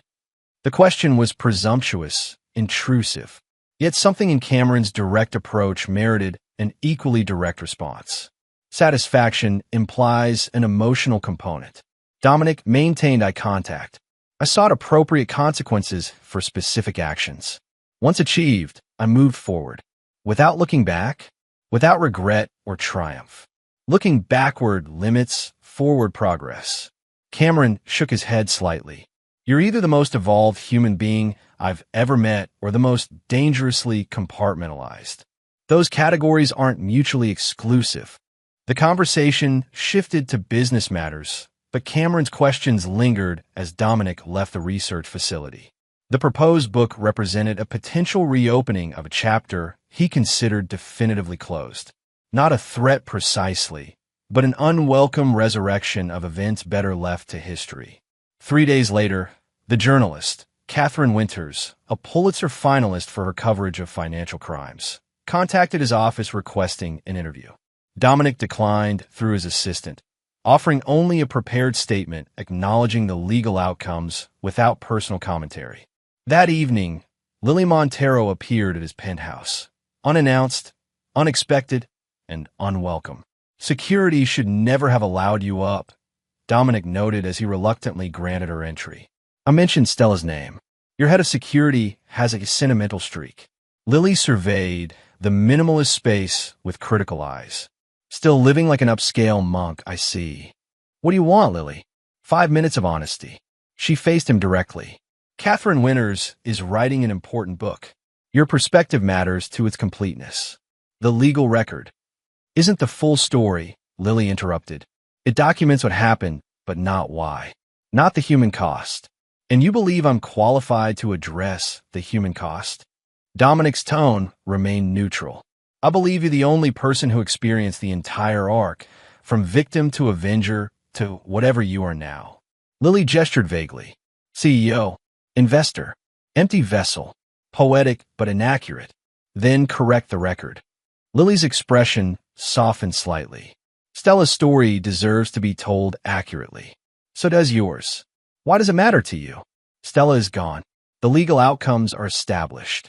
Because people should understand how someone like Lawrence Harrington operates. How vulnerable people like Stella get manipulated. How even strong, intelligent people like you can be targeted. Lily met his eyes directly. And how revenge, even when perfectly executed, costs something essential. Dominic studied her thoughtfully. You believe I've lost something through my actions, haven't you? Lily glanced around the sterile penthouse. 2 years later, you live alone, work constantly, maintain no close relationships. You've rebuilt your professional empire while your personal life remains a fortress. Perhaps that's preference rather than loss. Is it? Lily's challenge was gentle but direct. Before Harrington's conspiracy, you had a life beyond calculation. Now you've become the human embodiment of a spreadsheet. All outcomes, no emotion. The assessment struck closer to truth than Dominic would acknowledge. The cold efficiency that had served his revenge had indeed become his defining characteristic, seeping beyond professional context into every aspect of his existence. One interview, Lily pressed. On your terms, with your boundaries. Then we never bother you again. Dominic considered the proposal with his typical methodical analysis. The book would be published regardless of his participation. His perspective might correct inaccuracies or misinterpretations. The cost seemed minimal for potential benefit. Send me the proposed question topics in advance, he finally conceded. 1 session, 2 hours maximum, recorded but subject to my approval before publication. Thank you. Lily's relief seemed genuine. Catherine will contact your office tomorrow. After she left, Dominic stood at his window overlooking the city lights, considering the unexpected development. He had constructed his post-revenge life with careful precision. Professional advancement without personal entanglements, strategic investments without emotional attachments, forward momentum without backward reflection. The proposed interview threatened that carefully maintained separation between past and present. 2 weeks later, Catherine Winters arrived at his penthouse, neutral territory chosen over his office to avoid corporate overtones. In person, she projected focused intelligence without Lily's emotional intensity or Alvarez's professional detachment. Thank you for agreeing to this interview, she began, setting up her recording equipment. I understand your hesitation about revisiting these events. Do you? Dominic's tone revealed nothing. Catherine smiled slightly. Perhaps not, but I appreciate your willingness regardless. For the next 2 hours, she guided their conversation with surprising skill. Never confrontational, but persistently direct, allowing comfortable silences when Dominic needed to formulate precise responses. When you discovered your wife's betrayal, she asked carefully, what was your first emotional reaction? Clarity, Dominic answered after consideration. Not anger or heartbreak initially, just crystalline understanding that everything I believed about our relationship had been false. And that clarity guided your subsequent actions. It removed emotional interference from strategic planning. Catherine nodded thoughtfully. Many betrayed spouses act impulsively. Confrontations, public scenes, self-destructive behaviors. You instead constructed an elaborate response targeting everyone involved in the conspiracy. Why? Effectiveness, Dominic stated simply. Emotional reactions provide temporary relief, but rarely appropriate resolution. And your definition of appropriate resolution included financial destruction for Reed, comprehensive legal consequences for Harrington, complete dissolution of your marriage, proportional responses to specific betrayals. Catherine studied him. Do you regret any aspect of your response? The question gave Dominic pause. In 2 years, he had evaluated outcomes, but never considered regret as a relevant metric. I recognize certain inefficiencies in my approach, he finally acknowledged. Energy directed toward Maxwell Reed might have been better allocated elsewhere. His role was secondary, his punishment perhaps disproportionate to his involvement. And regarding Stella, any reconsideration there? No. The response came without hesitation. Her betrayal predated Harrington's manipulation. The consequences were appropriate to her actions. Catherine nodded, making a note. After executing your revenge so completely, did you experience the satisfaction you anticipated? I never sought satisfaction. Dominic maintained eye contact. I sought resolution. And did you find it? The question lingered between them, unexpectedly complex. Had he found resolution? The legal outcomes were definitive, the personal accounting complete. Yet something remained unresolved, not within the external parameters of his revenge, but within himself. Resolution is an ongoing process, he finally said. The immediate objectives were achieved. The long-term integration continues. Integration of what? Exactly. Experience into identity. Dominic considered his words carefully. Prior to these events, I defined myself through certain parameters: successful investor, dedicated husband, rational decision-maker. Afterward, those definitions required adjustment. And who are you now, in your own assessment? The question should have been simplistic, yet Dominic found himself genuinely considering it. Who is he now? The architect of perfect revenge? The calculating CEO? The man who had loved and lost Stella? The target who had defeated Lawrence Harrington's conspiracy? I am what I've always been, he finally answered. Someone who calculates risks, evaluates returns, and executes strategies, but with modified algorithms based on updated data. Catherine smiled slightly. That's perhaps the most clinical self-description I've ever recorded. It's accurate. Is it complete? Dominic didn't respond immediately. Was any self-assessment ever complete?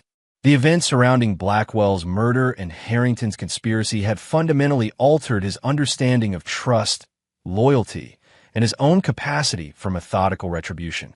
But they hadn't changed his essential nature, merely revealed aspects previously untested. It's sufficient, he finally said.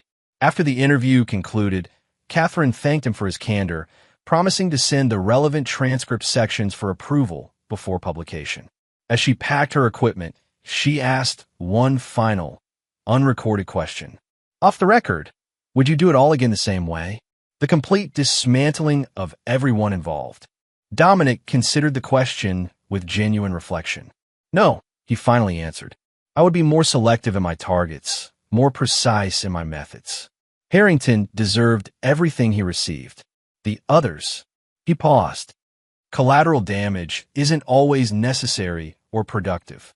After Catherine left, Dominic remained in his living room, the conversation having stirred unexpected reflections.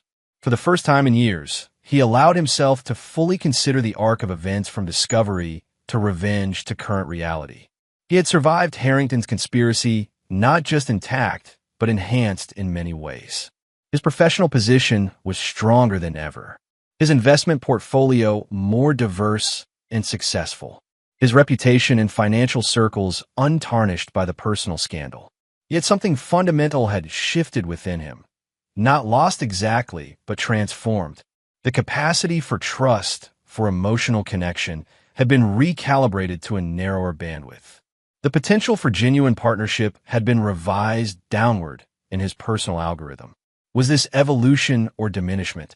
Adaptation or damage? The question itself reflected a type of introspection he had largely abandoned since executing his revenge. 3 months later, Catherine's book was published to significant acclaim.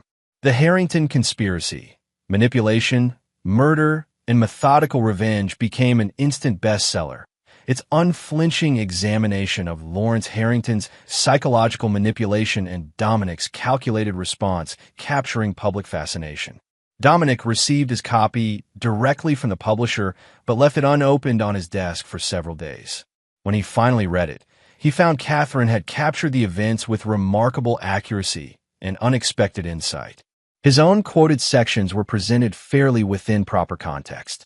The final chapter, however, contained something unexpected, excerpt from Stella's journals that Dominic had never seen, apparently provided by her parents after her death. The entries dated from her final months in Connecticut. Dominic calculated perfectly, as he always does, the appropriate consequence for my betrayal. No more, no less. I find myself admiring the precision even as it destroys me. We were more alike than either of us recognized, both trapped in our own forms of calculation. Mine emotional, his strategic, both ultimately destructive. If I could tell him one thing now, it would be this. The perfect execution of revenge doesn't heal the original wound. It merely ensures both parties carry matching scars. Dominic closed the book, Stella's final assessment lingering in his mind. Her insight, even through the lens of her illness, contained an uncomfortable truth.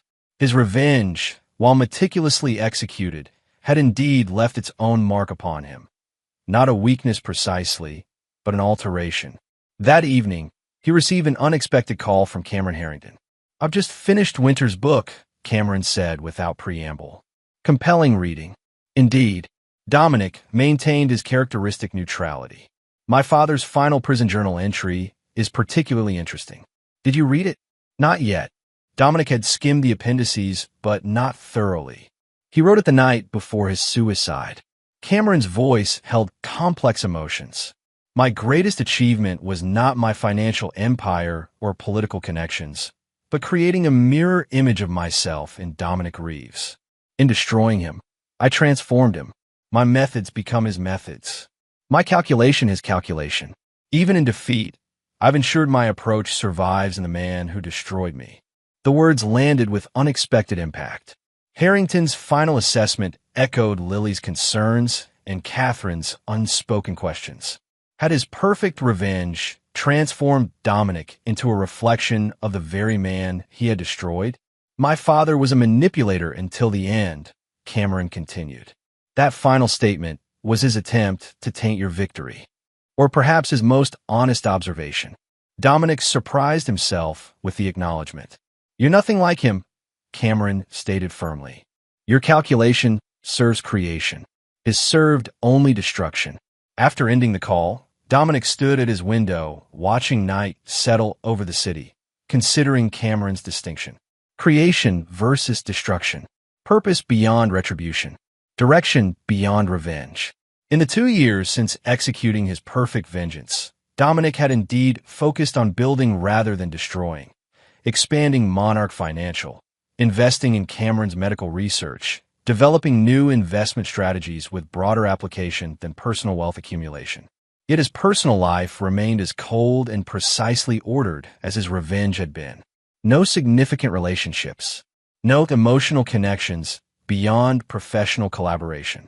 No vulnerabilities that might be exploited by future betrayals. Lawrence Harrington was dead. Maxwell Reed remained imprisoned.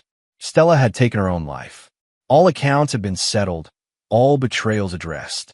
Only Dominic himself remained, standing at the crossroads between continued isolation and potential reconnection. The calculation was complex, the variables numerous. Trust once broken was difficult to recalibrate. Vulnerability, once exploited, created lasting awareness of risk. Yet the alternative, permanent isolation behind walls of perfect calculation, represented its own form of defeat.